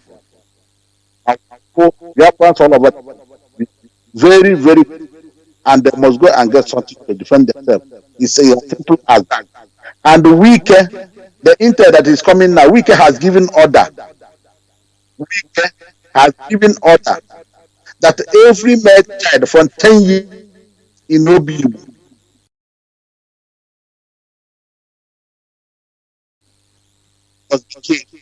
because they are the information what is in the water. So all of you in Obibo, all of you in the water, you people should be alert. No weekend, Obalantike, not from the Koga. Obala, no. Maka ọ na-achụ nwoke a na-agba ntị mkpu But every weekend, okay, she not can you say, Oga, you are about Kobala, not one no, Yola, Kobala, Nazan, I got much to get Sari. Weekend, you just see Yola. You share how not talk, Mazi. Mazi, I have to leave here because he took out the man. Then we'll thank you. Thank you very much. We must continue. Caller on what's up? Please hold on. Let me pick this call on direct line. It's calling. Caller on direct line. Welcome to the program. Please know that somebody is waiting. I put somebody on hold. Welcome to the program. Can you hear me?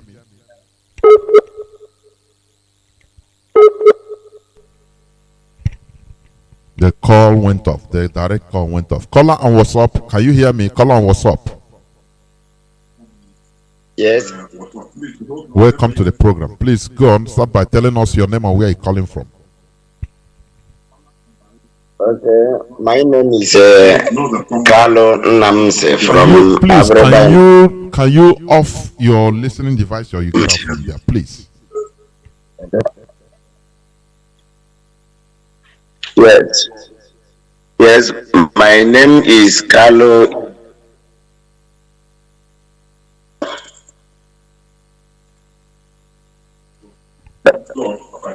Mazi, are you listening to yourself? Please Talk to me through your telephone. Stop listening to your radio, please, to hear your voice. You are delaying. Sorry, sir.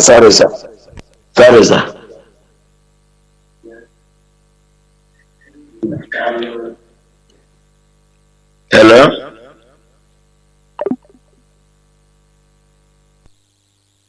Caller on direct line, your name and where are you calling from? Is it? They are filtering this. If you call, how many decades will you try to understand this? Sorry, sir. Please, can you off your radio? Caller on WhatsApp. Welcome to the program. Can you hear me? Hello? Caller on WhatsApp. Can you hear me? Yes, good evening, sir. Please, when you call, be attentive. Talk to me through your telephone. Stop listening to your radio. There is a delay. All right, thank you, sir. Go on, good please. evening, sir. All right. Yes, Mazi, I thank you for the good work you are doing for our people, Biafra. I'm calling you from Aba. I'm Chigozega Yaswampwa. Calling you from Aba. I say, may God bless our people and bless the unknown gunmen that are revenging our blood that these people have killed. And God bless Mazi Nnamdi Kanu now and to eternity. Amen and amen. He say. Thank you. Thank you very much. Caller on direct line, can you hear me? Hello, Mazi Johnathan, can you hear me, sir? Welcome to the program. Please, can you raise your voice or draw nearer to the telephone? Please. Your voice is tiny. Go on.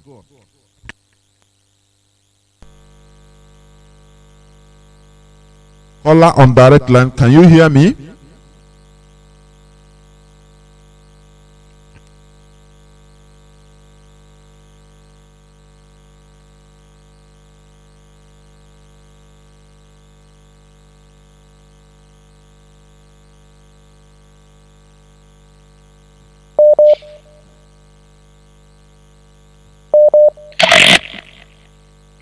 Yeah, Mazi Johnathan, can you hear you? Mazi Johnathan, good evening, sir, from here. My name is Mazi Emeka. I'm calling from Indianapolis, USA. Mazi, honestly speaking, you have analyzed what the kind of country that we are fighting for our people.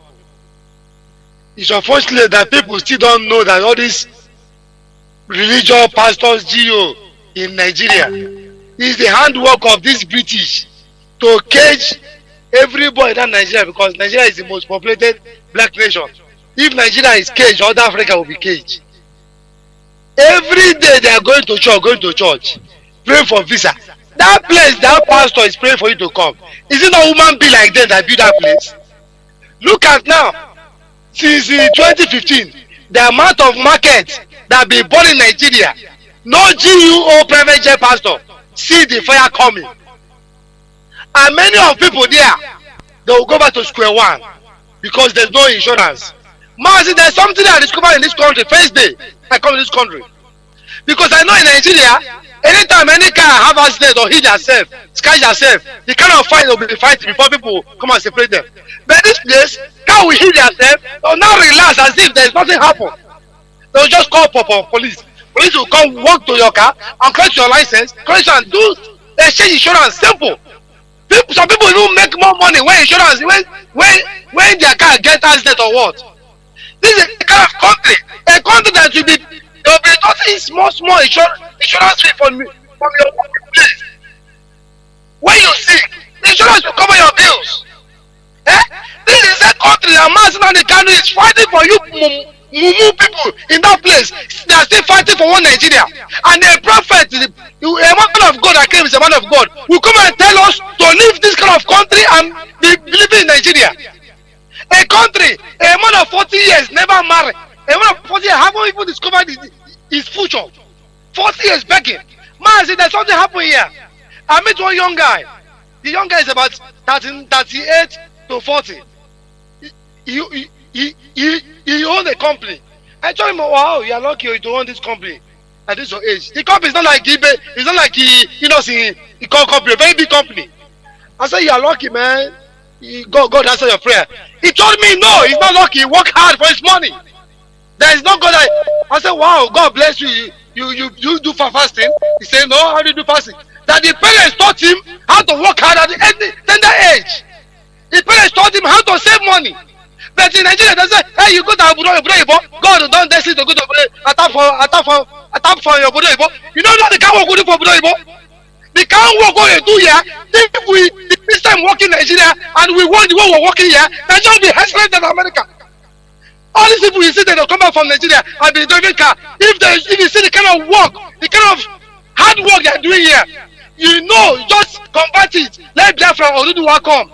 Then people should work the kind of hard work we're working here. Biafra do the work will be more than the European world. But rather, all these private job pastor, they want us to be in Quagmire. Because what? In America, pastor don't go with the private jet. Pastor never go with the escort. Governor don't go with the escort. That's why they feel pride. And they stop saying, I need to speak.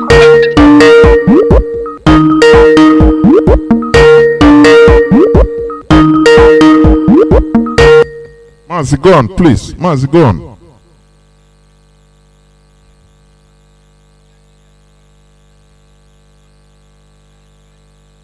I don't know. This call interrupted.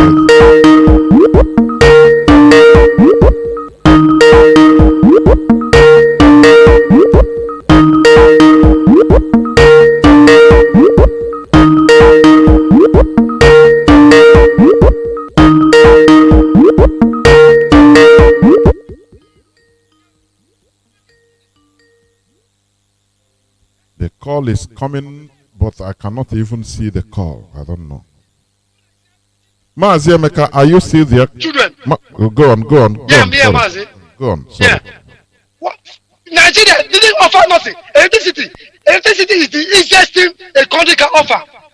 What is the generate electricity in America here? It's coal. The same coal we have in Enugu is what America here is using for electricity. And yet, you people have everything there. You say no want to be one Nigeria. Look at the home market now, polling everywhere.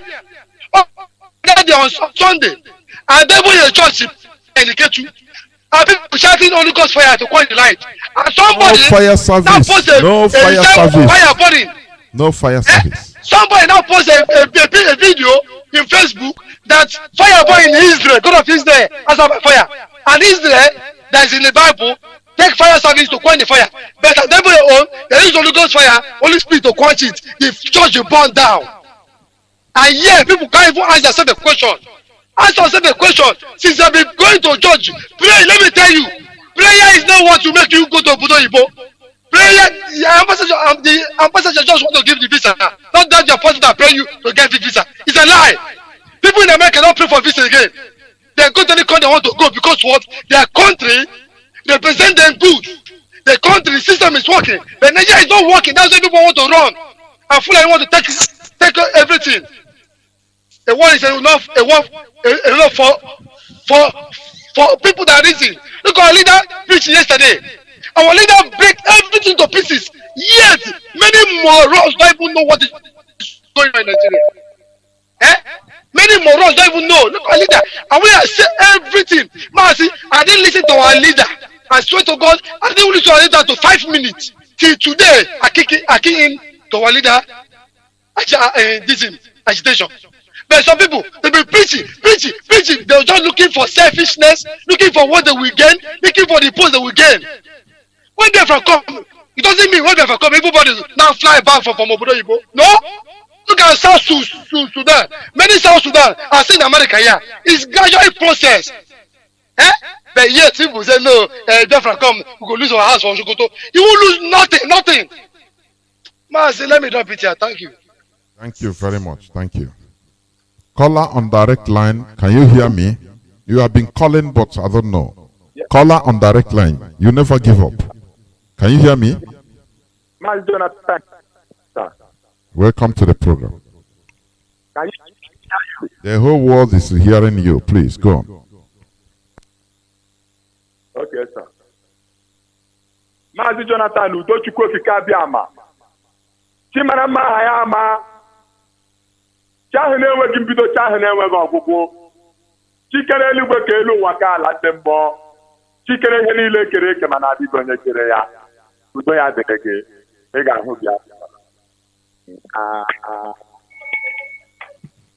Biafra all over the world remain resolute. We are Biafrans. Chukwu Okike Abiama is a Biafra. Biafrans, do you know that we, the Biafrans, that Chukwu Okike Abiama, the God that created the whole creation, is our Father. And before we came, there is some people like us. After we have long gone, there will never will see people like us. That is what our leader says. The only savior of the whole. Forget about all these nonsense they are saying.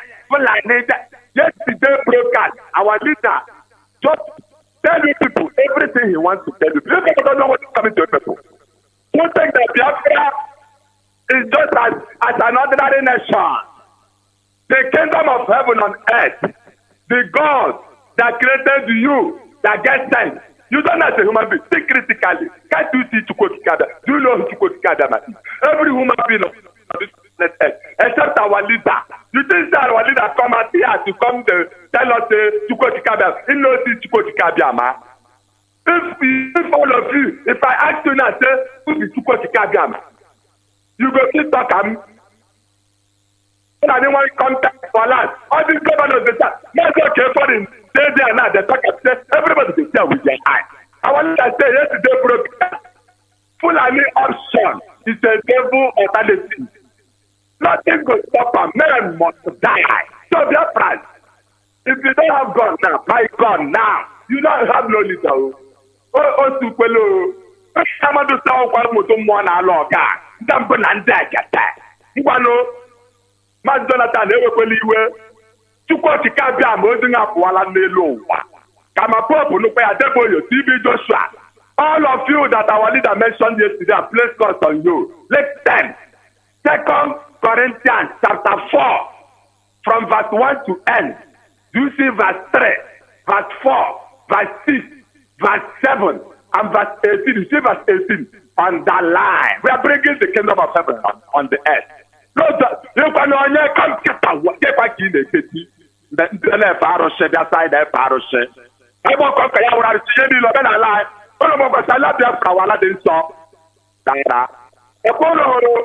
We have sworn oath, IPOP, to shut the whole world down, to restore our land, our identity. We are Biafra, and we are America.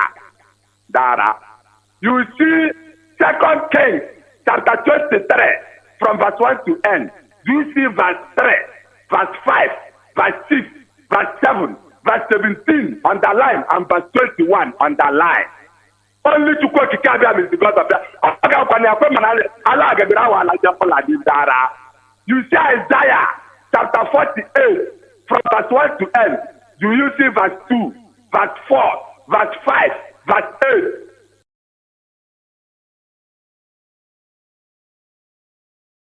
Do you see verse 2, verse 4, verse 5, verse 8?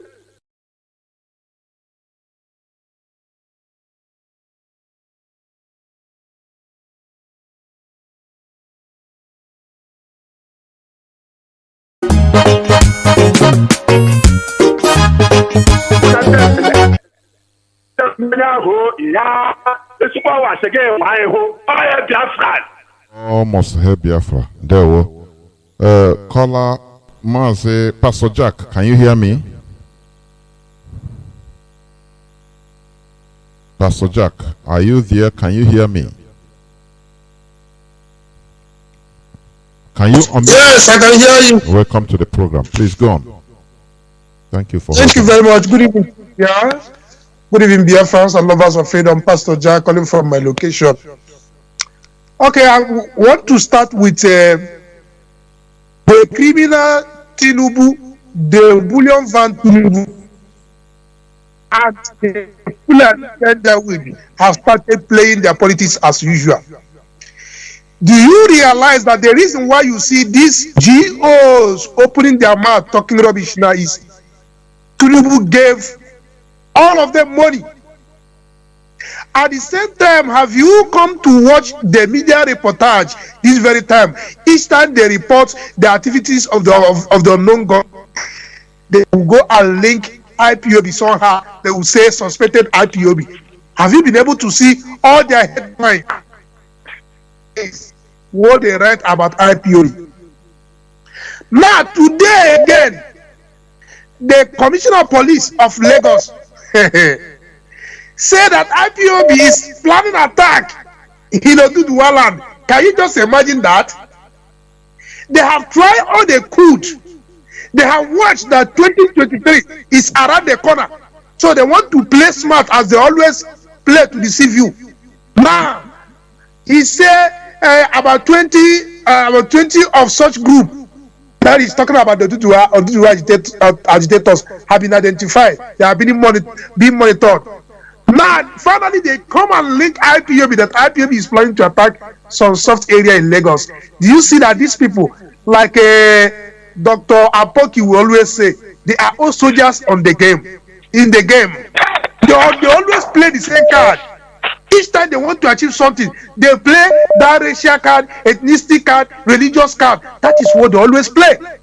And if you are not wise or learned enough, you will fall into their trap. But I am happy because if you go to all the social media today, if you are reading through the social media, even though Oduduwa people, we are mocking them. But this divide and rule will no longer. For how long do you play this kind of divide and rule?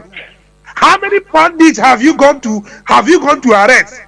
How did you come and give a tip off that they want to bomb Lagos, they want to attack Lagos, soft target? Why don't you go ahead and follow it? Why are you telling the public when it's not already carried out? Why are you telling the public?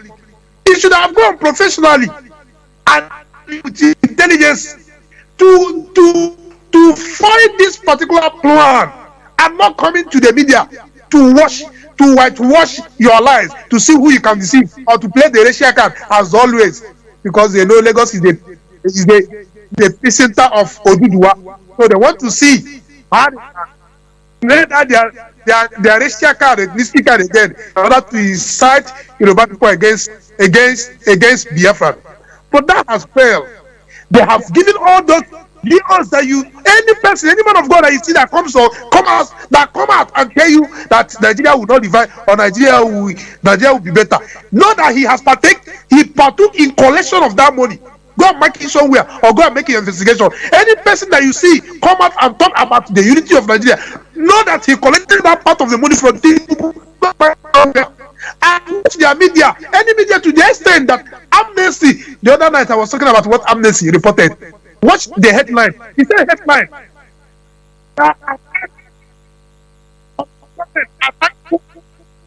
Suspected to be attack. Watch all their headlines. Watch bloggers from the Duduala. They are writing the same thing. And these are the problem of to advise to make sure that people of this nature, they eliminate them or they get rid of them, because these people anybody that comes out and say he's GO or a person like me or whatsoever that is preaching to you against unity, if you see opportunity to kill that person, it's not me. God did not speak to that person. God did not ask that person to God. If you me, they are for money. Now, having said that, coming on the part of this church of Eten, you see, going to church, serving God, your belief is not wrong. When a group of people want to tie or want to enslave you, which using that is when it becomes a problem. Just like what some of these Jesus are doing. Why do you do that? Somebody that is preaching unity, because he doesn't want to lose any member from his congregation. Every time you are thinking of how the church should grow, which is a good thing, but you are not thinking of the church growing to bring soul to God, to win soul to heaven. But you are thinking about the level of you are going to acquire. Every time.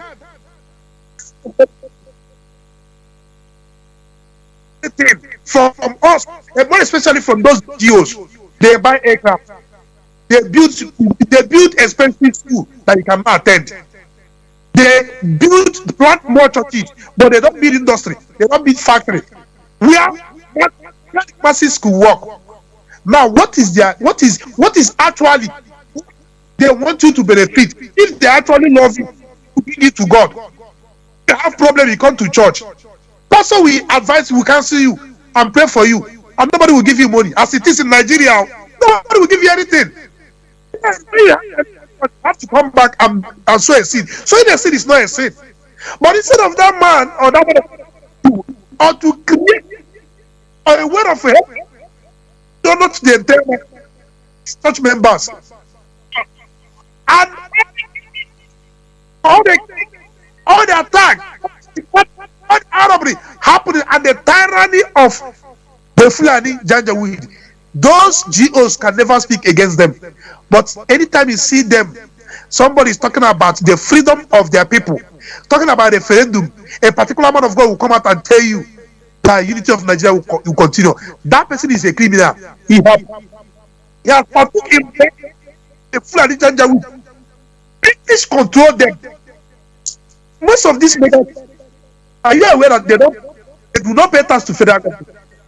And then they continue running multiple churches and collect tithe and offering. Nobody will measure the level of income the church has. And that is why they cannot pay tax, because industry where they will pay tax. And they are preaching, not that preaching to people about God, about Christ, is not evil. But most of them have turned themselves to the devil because they are looking for money to have the highest auditorium, to have acquire the highest aircraft and build the highest numbers of churches. They have the call of God. It's the truth. That are killing you. Like the days of Elisha, the prophets and our people, they came out and spoke against those rulers that were wicked. And at some point, those rulers, because they made them. Pastor Jack, please round up. So at this juncture, everybody should be mindful of their trees and do not let them to cow you into submission, believing that Nigeria will exist. Nigeria has come to an end because he has expired. Thank you, Mazi Johnathan. All hail Biafra. Almost hail Biafra. Thank you very much. Caller on WhatsApp, thank you for holding on. Please, let me just read this headline. Breaking news. Armed robbers attack Asorok.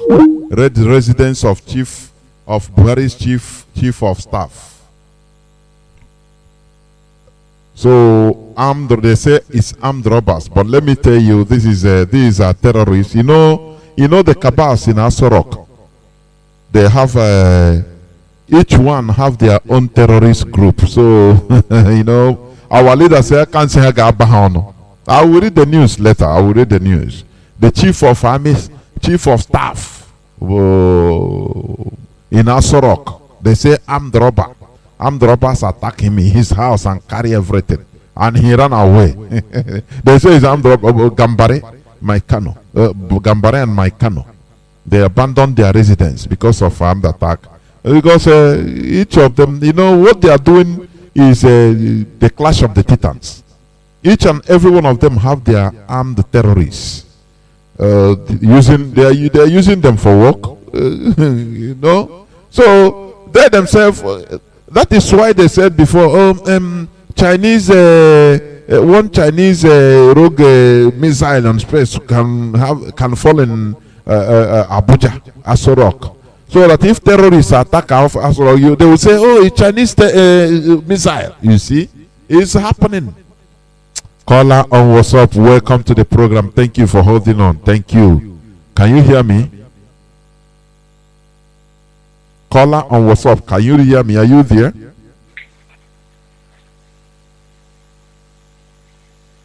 Caller on WhatsApp. Okay. For the last Hello, time. sir. Yes. Please be attentive if you call. Sir, yes. Go on, please. No. The network is so bad. Forward and for a perfect, administration today. Good evening to the mind soldiers of.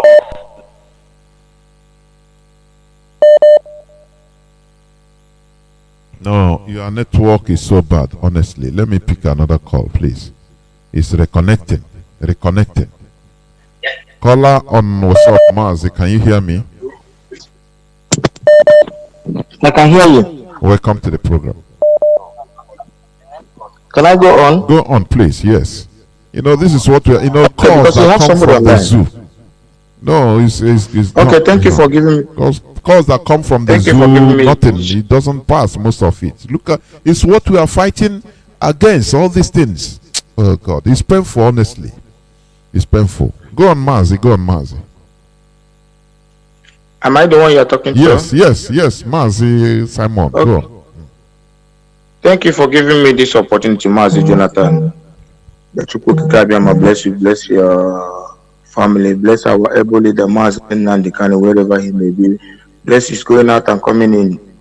May Chukwu give him more wisdom, more than he gave to Solomon. Bless all the IPOB family members all over the world and all the Biafrans working for the restoration of Kingdom of Chukwu Abiyama. Protect and guide every one of us and bless anything we lay our hand. He said, Mazi Johnathan, who is Mrs. Tambuwal?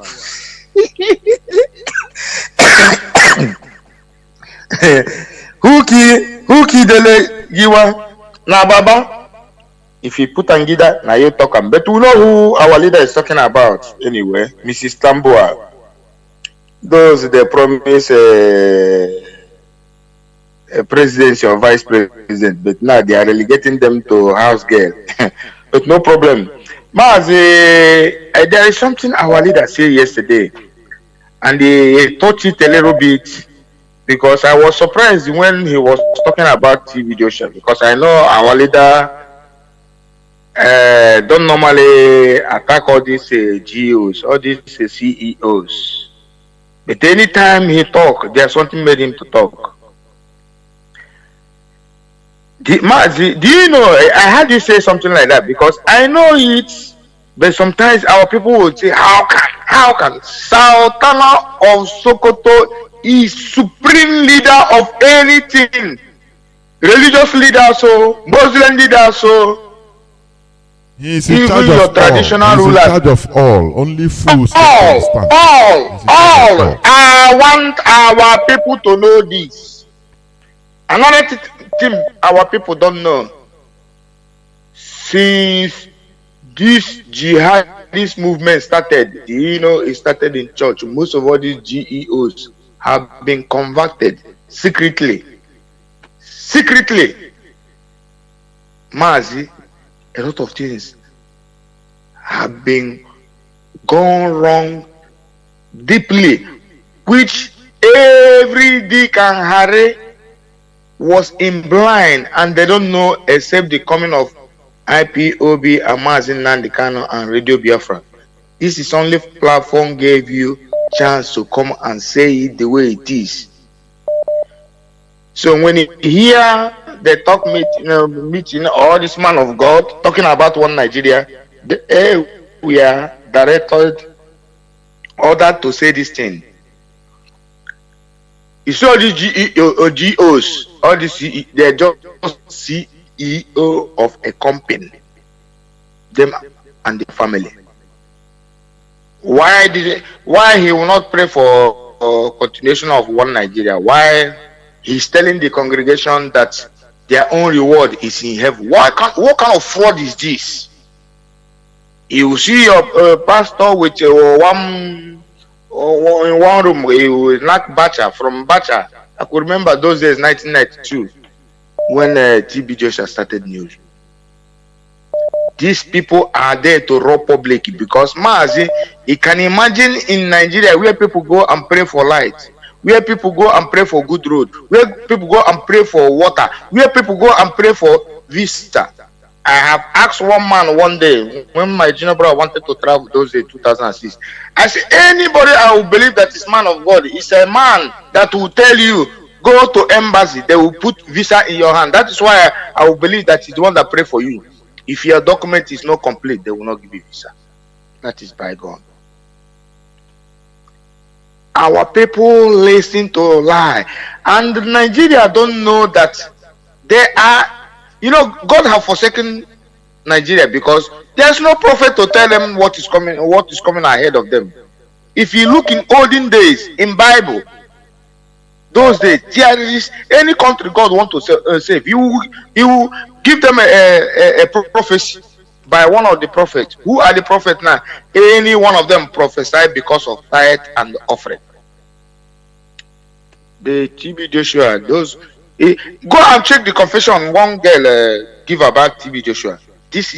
All these men are immoral people. I have been with them. 2012, I waited for him 2 days. He ran away. There was a time I will just prepare. The quick man of God, if they see this, if they do that, I will come in your church. Me and you will be some hours, days.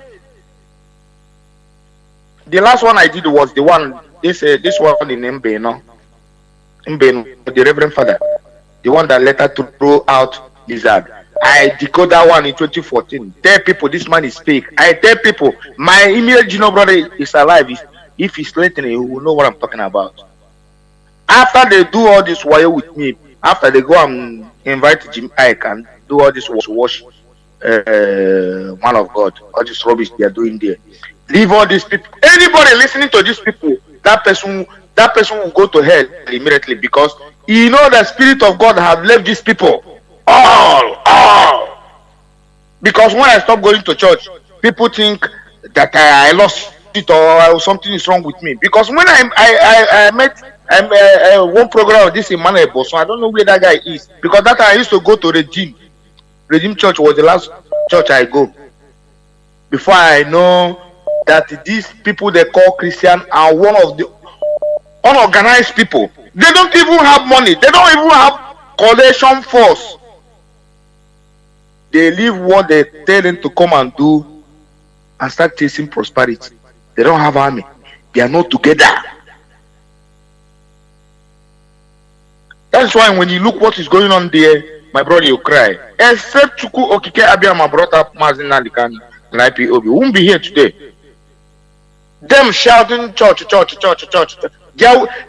Mazi, do you know 2015 so 2016 before the old Buhari died? Because that was his first promise.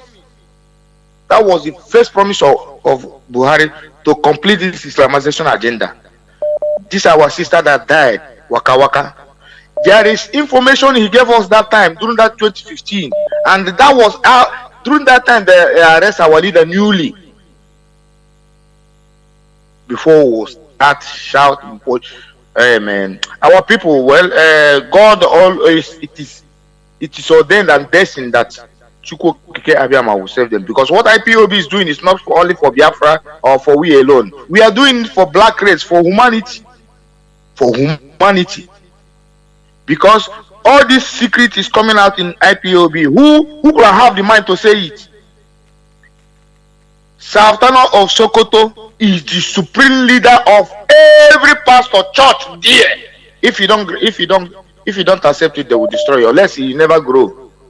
Let's say as long as they have all this mega auditorium, and if you go and check their background, all of them are Muslim. All of them. They think we are fooled. Like as our leader said yesterday, because Christianity is a religion to rob poor people, and it's normal because that is what Rome cheat them. Mazi Johnathan, do you know Rome, the slavery and the colonization of what happened to Africa was planned with Britain and the Roman Catholic. They were there during the slave trade. All these people, they know what they are doing. That is why when you go to that place, they will be panicking. Like as our leader said yesterday, that he will offend some people.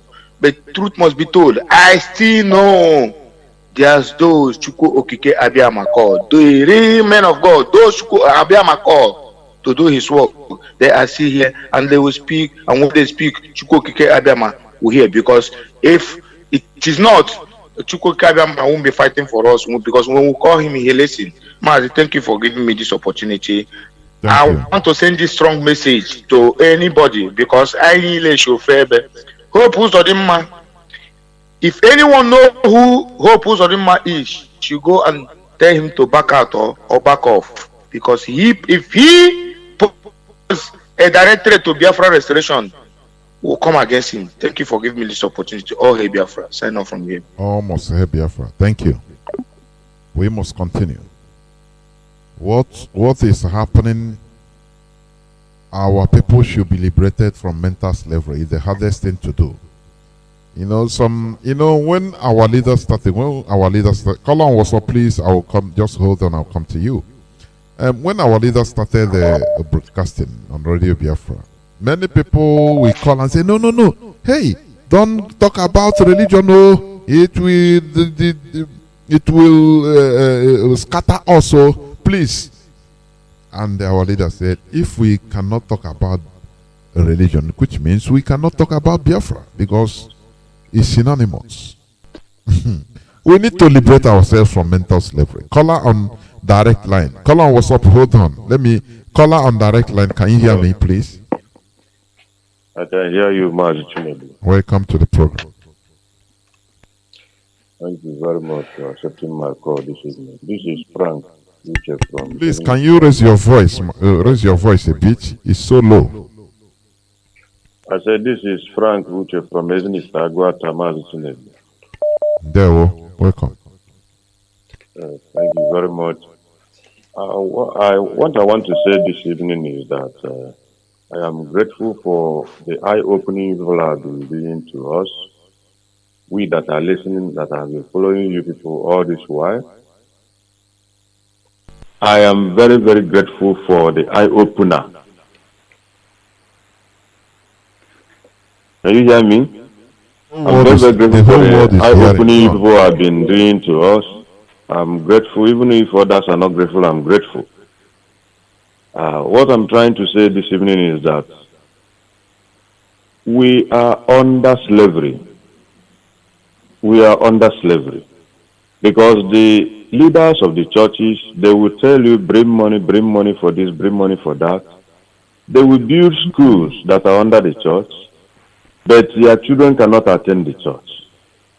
You will pay and pay and pay, give offering at the end of the day. Even your own children cannot attend that school.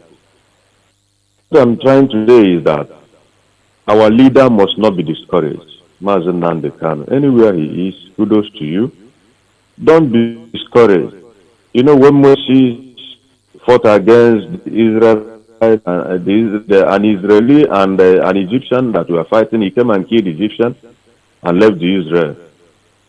Israelite. Tomorrow he came again. Israel was saying, you want to come and kill me as you killed the Egyptian.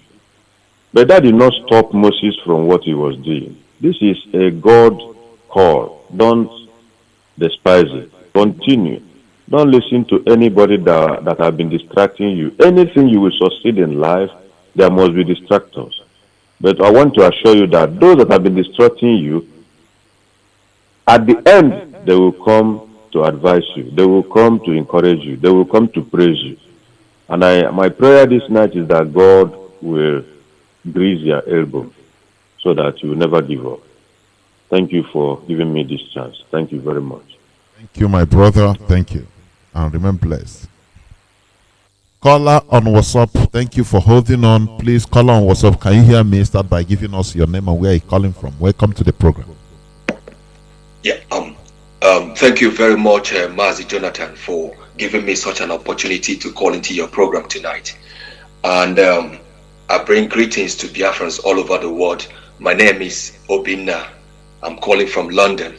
And I'm saying good morning, good afternoon, and good evening, wherever you are. And Mazi, I have been waiting for such a time where you can bring such topic up. And I want to use this opportunity to also thank our great leader in the name of Mazi Nnamdi Kanu, who, irrespective of people being afraid of hitting the bull on the head, he brought out this program. This program tonight will go a long way to liberate our people. Mazi, permit me a few minutes because I want to be brutal with the truth about religion. Permit me a few minutes. I want to be brutal and apologies to anybody in which this truth will affect. I first of all apologize to you, but I will be brutal with the truth.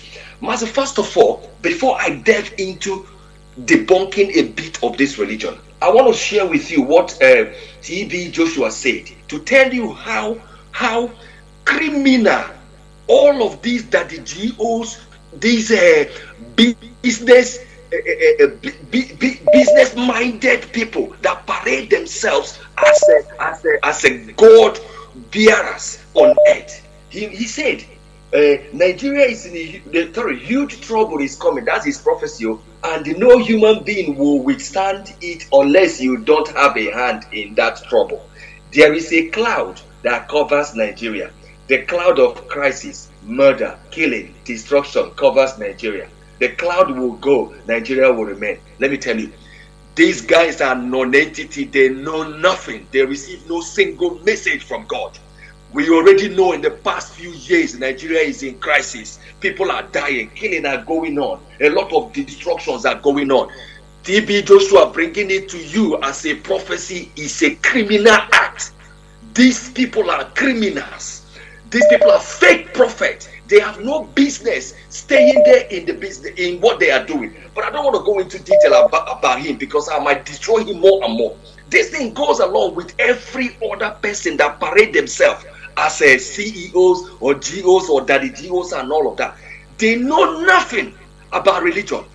They only understand the piece of the Bible that they hold. They don't understand the predate before even the Bible came on. The only thing they pray, because they have the advantage to preside over morons, over people that lack reasoning, so they can manipulate them a lot. Mazi, I want to give us a bit of background about what is going on in Nigeria. Do you know that in Nigeria we have 39 universities owned by churches in Nigeria? 39 universities are owned by churches in Nigeria. 15 universities are still awaiting for license. They are church university, but they are still awaiting to receive license from Nigeria so they can operate. Let me shock you. 39 universities owned by churches. In all of these churches, the first 5 are the most expensive university, not just in Nigeria, across Africa, and is owned by the churches. The same church will take money from the poor people, from the wretched people, from the widowers, from the orphans, and they will use it to build churches that the political elite will pay and attend. And they are your GEO, telling you about God and about heaven and earth and hell. You must be wise. I'm coming to talking about reasoning. Mazi, I did an analogy. Permit me time to destroy this. Mazi, I use Lagos as an example because I'm a business analyst. I use Lagos as an example. Mazi, as at 2021, Lagos population is 14.8 million people living in Lagos State. Mazi. Again, Lagos covers 3,577 kilometers. Shock you. Lagos has 16 local government metropolitan. Let me show you an analysis I did to show you, to tell our people the only thing they need is common sense and reasoning. They have no business with church, waiting for their prophecies and prayers and fasting. They have no business in the modern life. Master, I did a simple analogy. Listen to me. I came up and said, if Lagos State has 50 streets, okay, let me start. Redeemed Church, one of their church business model in Redeemed Church is that they want to have church in every street in Nigeria. Church, this is their plan, to have church in every. I don't have problem with that, but let me shock you why we are having a mispriority in the country, why we are poor in Nigeria. I did an analysis and I said, if we have 500 streets in Lagos State, okay, and let's 500 streets, and Redeemed Church will have one church in each street. It means that there will be 500 churches in each street, and that church will have employment of 10 people. This is just an analysis, and I translate that church to be a business for some individual. And I'm saying, if we have 500 streets in Lagos and we have 500 businesses in each street, and these businesses will have 10 employees in each of these businesses, Mazi, the number of people that will be employed in only 500 streets in Lagos is 5,000. Multiply it by 36 states in Nigeria. This will create 180,000 jobs. This, I'm not talking about building infrastructures. I'm not talking about industrialization. I am talking about a church business model that will generate, if translated into business, it will generate 180,000 jobs. And people are wasting in 500 churches in Lagos praying and fasting, whereas that 500 churches will create 180 jobs. I'm talking about direct employment. Multiplier effect will give you another 50,000 people, because it will create suppliers, it will create transportation means. There are other economic activities that will go on that will create more 50,000, which will give you about 230,000 jobs just for one business model. Mazi, I went further to say, okay, we have 5 big churches in Nigeria. 5 big churches are Living Faith, Deeper Life, Apostolic Church, Christ Embassy, and Synagogue. Do you know what I did? I said, okay, if Redeem could generate 230 direct and indirect employment, if translated into a business model, what about these 5 other mega churches? If these 5 other mega churches can replicate the same, but only 2 out of 5, that means in every 5 they will do 2. What it means is that each church will create 92,000 jobs.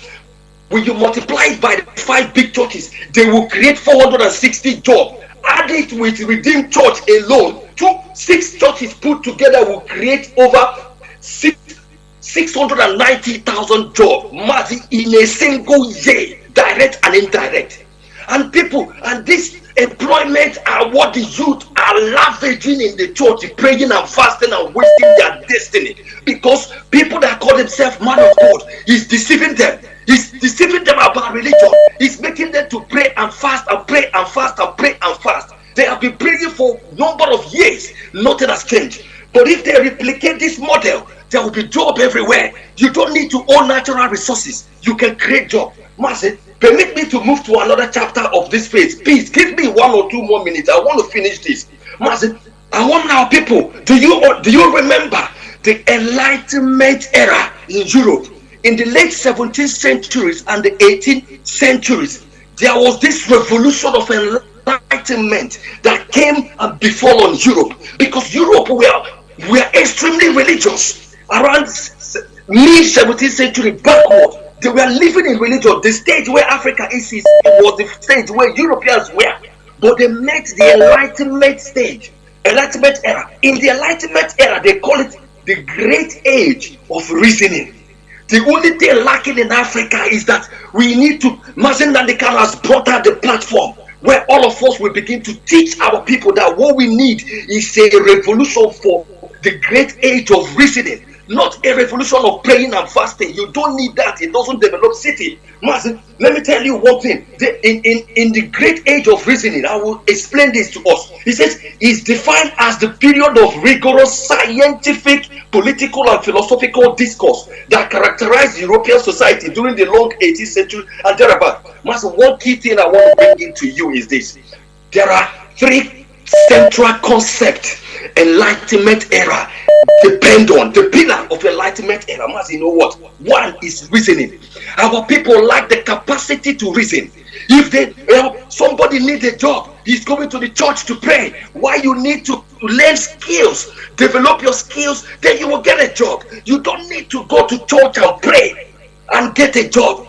Reasoning help you to do that. The second one they say is scientific method.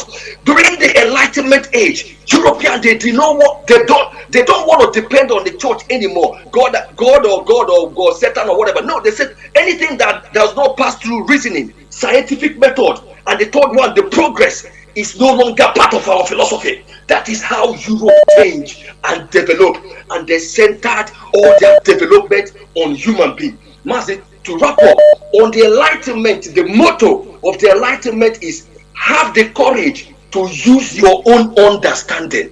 Mazi, I wish we could have more time to educate our people. You try and set up more time so we can educate our people. The problem we have is that we are lacking education. That is why millions of our people are trooping in the church. They are building multiple churches everywhere. They are building churches are prisons to people's mind. He will need to liberate their mind so that they will begin to understand that church. I don't have problem with church. Don't get me wrong. I'm not an anti-church or whatever it is.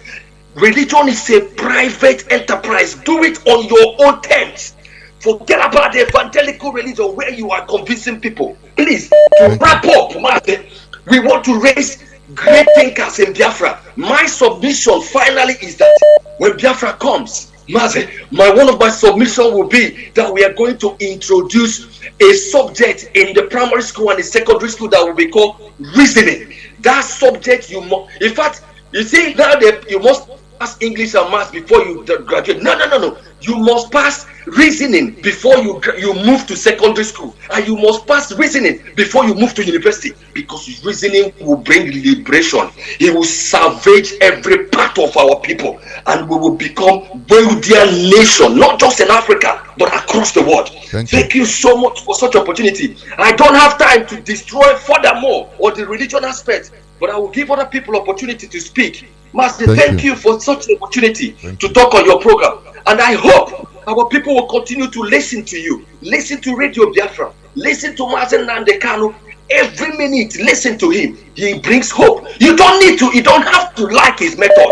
I don't care how you think about it. Our people, if you don't insult our people and call out their demons, they will not change. That is why we need to talk to them in a manner that they will go home and come back and change. Thank you so much, and have a wonderful evening until I come your way again. Thank you, Thank you so much. Thank you.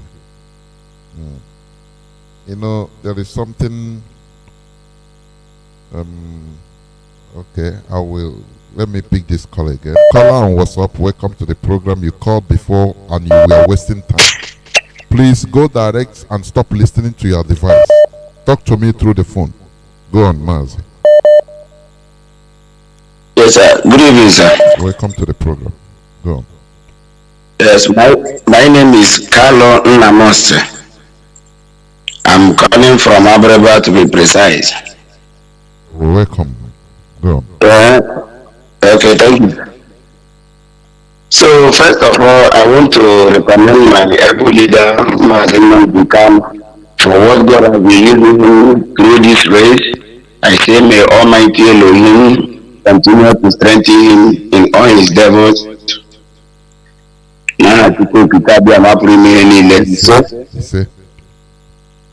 And I want to that is speaking trash all over the world. TB Joshua that telling us that Nigeria will not break up or whatever. I don't blame him, sure, because sometimes I've heard this pastor sell the holy water. He says it's a holy water, and he sell it like 5,000 naira. He's not even up to one glass of water. So how do you think such a person will not close his shop? Millions of people, you know how much he's making. Yes, assuming he sell it to. Go on. Nigeria don't have to break up, because if Nigeria break up, we will lose all those things that he's doing. And I recommend again my leader saying that he's once a Muslim. I now came to realize there is a time that he introduced, he called it a faith bracelet. They use it like this thing that Muslims used to pray now. He called it a bracelet, that when you are praying, you meditate with your heart, then you pray with the faith bracelet. I thought this man is a Christian. The way he use a bracelet to use, telling me that these people, they have been bribed from the Sultan of Sokoto and all their slave masters that we know this to them. That is why they don't want Nigeria to dissolve. But Nigeria has been dissolved spiritual and bodily.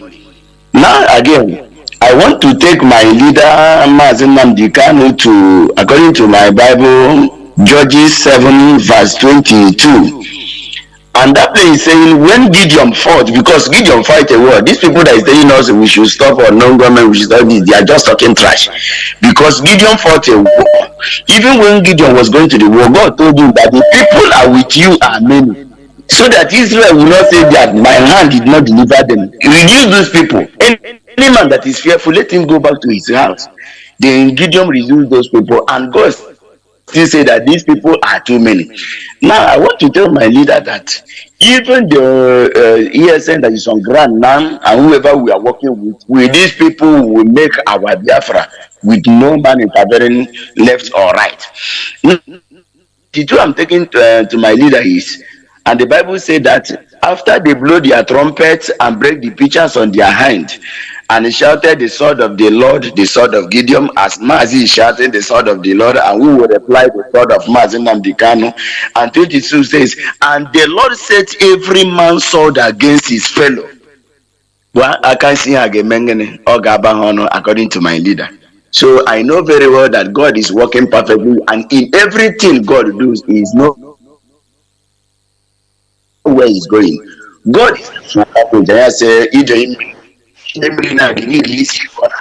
He's going, and God knows exactly what He's doing to the people of Biafra.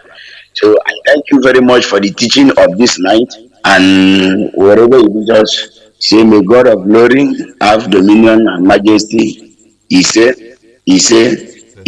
I remain your brother, Nnamdi Kanu. Thank you, sir. Thank you. There were. Thank you very much. We must continue. You know, why these people are insisting that the unity of Nigeria, because that is the source of the misery. That misery that is causing you to come to that church or to come to them for help or for protection. Because, you know, as I said before, as IPOB, we are trying to uproot the problem. You understand? And what is that problem? With Nigeria setting, you must be obsolete. With the Nigeria system, you must be ignorant, because they sell misery. You know, I've explained this before during the course of my submission. Nigeria makes it hard for you to be secure in any way, both economical, anyhow. So you must trust on churches and all these people to save you, because Nigeria as a system, it has failed, and it will continue to fail. Look at, is it the people that are controlling your lives, the Fulani? They don't have any regard for education. That is number one. Because with education, we are in a modern world. With education and the common sense and the value system they have, now they build a type of institution or country or a system that can protect everybody. But that is not their problem. That is not their worry. They don't care about it. What they care for is to make sure that everybody is impoverished. Is to make sure that insecurity reigns everywhere. Look at the chief of staff of the presidency being attacked by terrorists, and he ran away from his house. Now you as an ordinary citizen, how can you feel? Caller on direct line. Welcome to the program. Caller on direct line. If I can contribute a little into the administration, let me start by appreciating my great army of the heaven on earth, the Eastern Security, and let me thank God also for the unknown angels all over the places. So I will have to be brief because my recharge is getting off. So I just want to ask you, do the people, the Christian body, do they know what they call covetousness and heresy? You know, this thing has been going so deep that nobody cares again to understand what they are doing. I was coming out from a booker today, not really coming out because I wanted to go in and eat with a friend from our daily hostel. So the guy said, I know a place we can go, just somewhere there. We walk in there. He cited, he said, wow, they are no longer there. I said, what happened? He was saying maybe they were not selling today. But I looked at the place. I saw chairs and I saw the name of the administration or whatever, church. So I was just like, are you sure this is a church? He said, no, but it usually used to be a place for canteen. For like a few weeks, he stopped coming there. It's okay. Good the team has seen what Mazi Nnamdi Kanu just said a few hours ago, 48 hours ago. You know? Now, you know why I'm saying this is this. He said that the best miracle and perfect miracle is the government. So I know it's a good one, but do you realize that you talked about some sense of sovereignty of reasoning? And let me ask you, sir, are you saying now that the best government of Nigerian government that allowed Britain to bring in shell in their land and open a water, a good water for them to drink is a good government? Because sometimes when we talk, people don't reason well when we talk in this platform. A whole Britain came to Nigeria, one Nigeria, and they opened a water. The government cannot give a plain water to the masses. Keep that one apart. Now, somebody now walked into a place, and you said you're looking at miracle from the government, begging government. See, 2 years or 3 years ago, South Africans, we are just looking for a way of, showing up the manifestos that will attract people to vote each of the parties. I brought out white, and they say we are going to feed and give it free to the citizens. And some people are there sitting down, looking around to wait that Wike, who is now sitting inside the kitchen somewhere in Abuja, will come and redeem us from the 10 o'clock coffee down now to 7 o'clock coffee. And I don't understand where this useless idiot are coming out from. You see, so each time I listen to our radio, I become so inspired because some things I've learned that was not opportune to learn when I was coming up. You see, so sir, I encourage you, because I don't have much time, I will appreciate it that next time I will come up and I will pray for you, because I pray for you people honestly, but I want to pray jealously on air so that people will die in their bed and sleeping. Because when you people teach us all those things, they become angry. You see? But thank God for the revolution coming. I love you all, Biafrans. I love you, Mazi Nnamdi Kanu. I love you, my revered Ojukwu, the only strongest soldier in the whole world, sitting at the right hand of God, drinking and whining at this moment. May God bless you all. Bye for now. I remain Ndana Mother from Ugwacha. Bye, sir. Thank you very much, my brother. Thank you, and remain blessed. Caller on WhatsApp, welcome to the program. Caller on WhatsApp, can you hear me? Yes, I can hear you. To the program, Mazi. Yeah, Mazi Johnathan. May God bless you. You too. Yeah, my name is Mr. Shukwode. I'm calling all the way from Switzerland, and I'm from Oka province, Biafran land. So I hear all your lecture tonight, and all you said is 100% fact. Because if you look into what he said, all those people that zoo called Nigeria, parading themselves as pastors, as that GO, to me, I call them flood stars. I call that their that congregation people call, I call it congregations of flood stars. You know, these people, they see Biafran or Biafra nation or Biafra nation or Alaba nation or Middle Belt nation coming as a threat to their business, because those things people down there is calling church is never a church. It's indirect. You will see, you will know today that is a center. It's never a church. And these people called that GO, they are afraid of collapsing of Nigeria because they see collapsing of Nigeria as a threat to their business. It's like torpedo, you know, torpedo that will destroy their business, because their business is those 200 million people living in abject poverty. That is their business. Because if you go to that church, that place, so-called church, and sit down there, if you look around, you will see that all the people around you there, all of them are problem themselves. They are not human beings anymore. They are problems. They are problems. You can see visible problem. If you want to see problem, having hands and legs, having eyes, nose, walking, speaking, just go to those places called churches.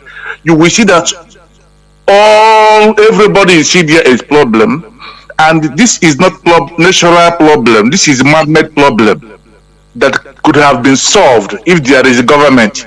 But because there is no government there, those criminals take it as advantage, as you said, and grab all those millions of people and be taking money from them, reaching themselves, making money from their mystery.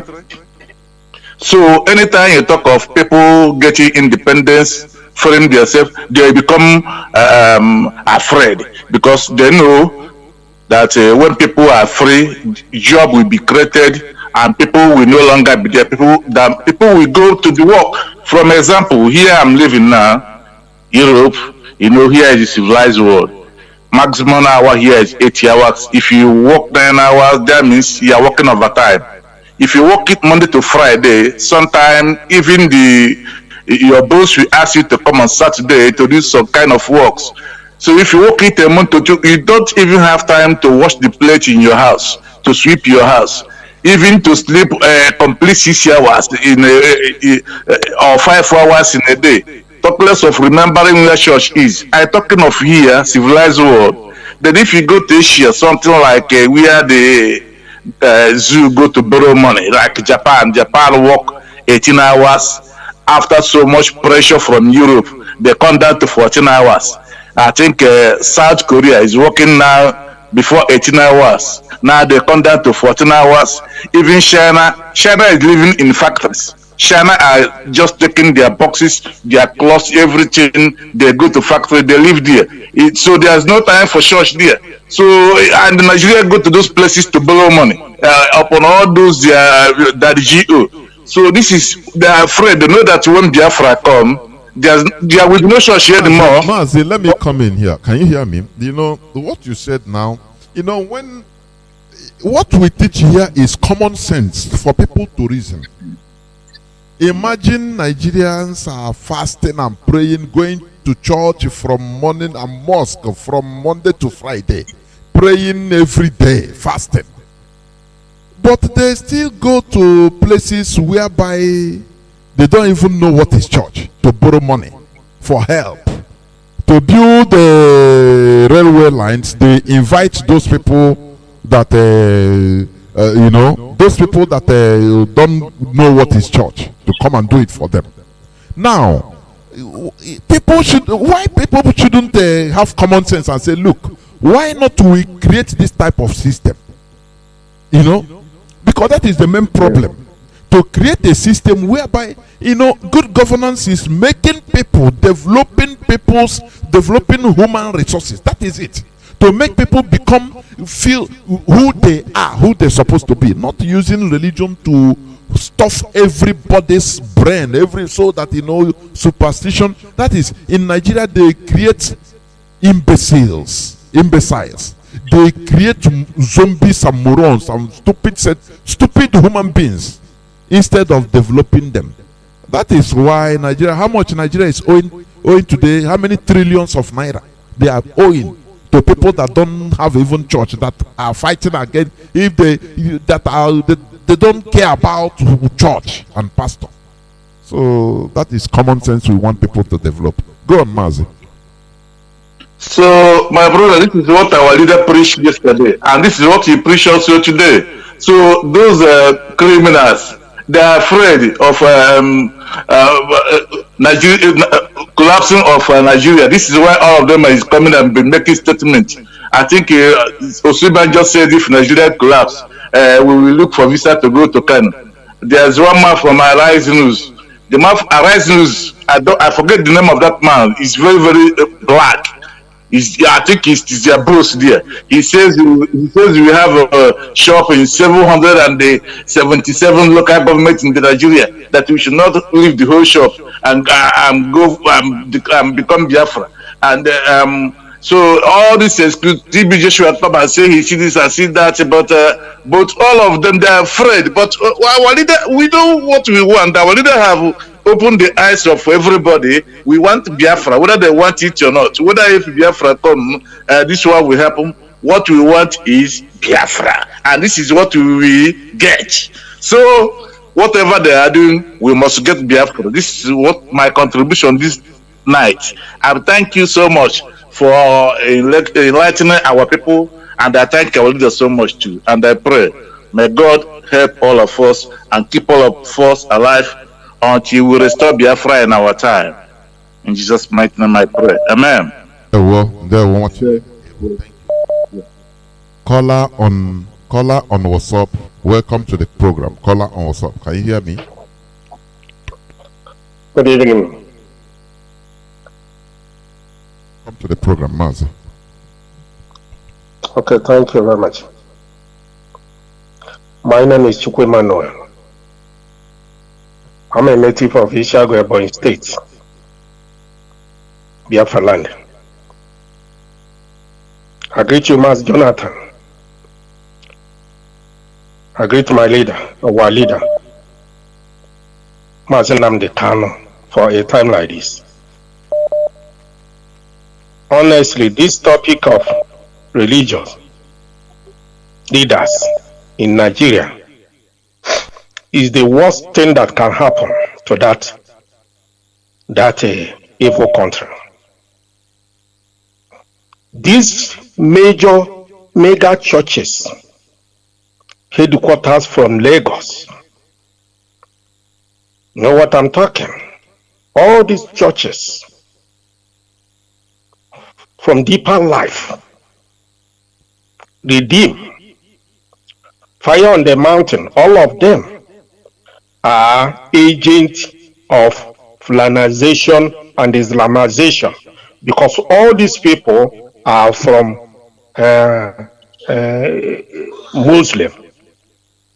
They use it and draw a large of people inside the church, and they make them slave inside the church. These people, they believe so much on those that GO, as they call them. These people are part of enslaving people inside the church, collecting money, tithe and offering. They are also collecting money from federal government. They are getting money from left and they are right. And their prayer is to make sure Nigeria remain in darkness. Because they know if Nigeria break up, people will start to have sense of reason. Because the most important thing for a man is how you reason. When you are reasoning well, you do well. When you are reasoning as a foolish man, like Nigeria, one Nigeria, you remain so.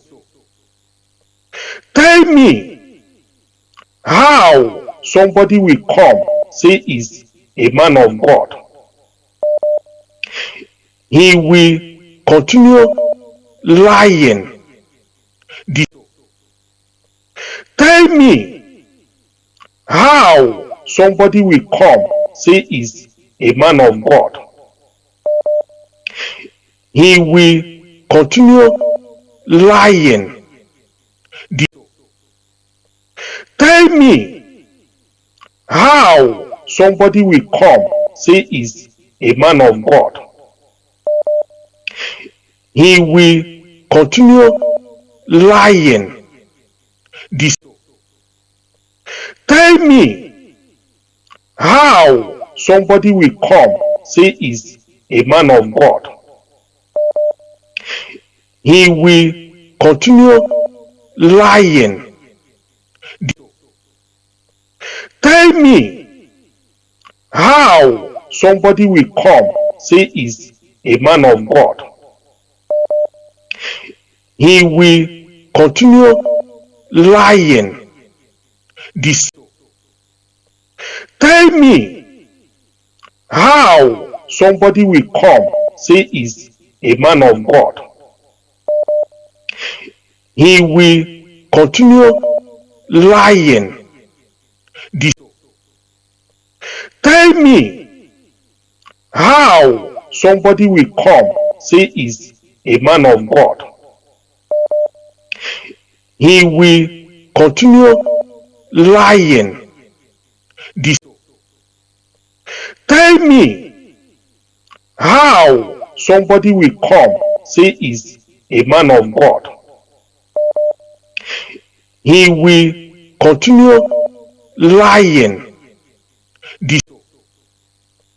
Tell me how somebody will come, say is a man of God. He will continue lying. Tell me how somebody will come, say is a man of God. He will continue lying. Tell me how somebody will come, say is a man of God. He will continue lying. Tell me how somebody will come, say is a man of God.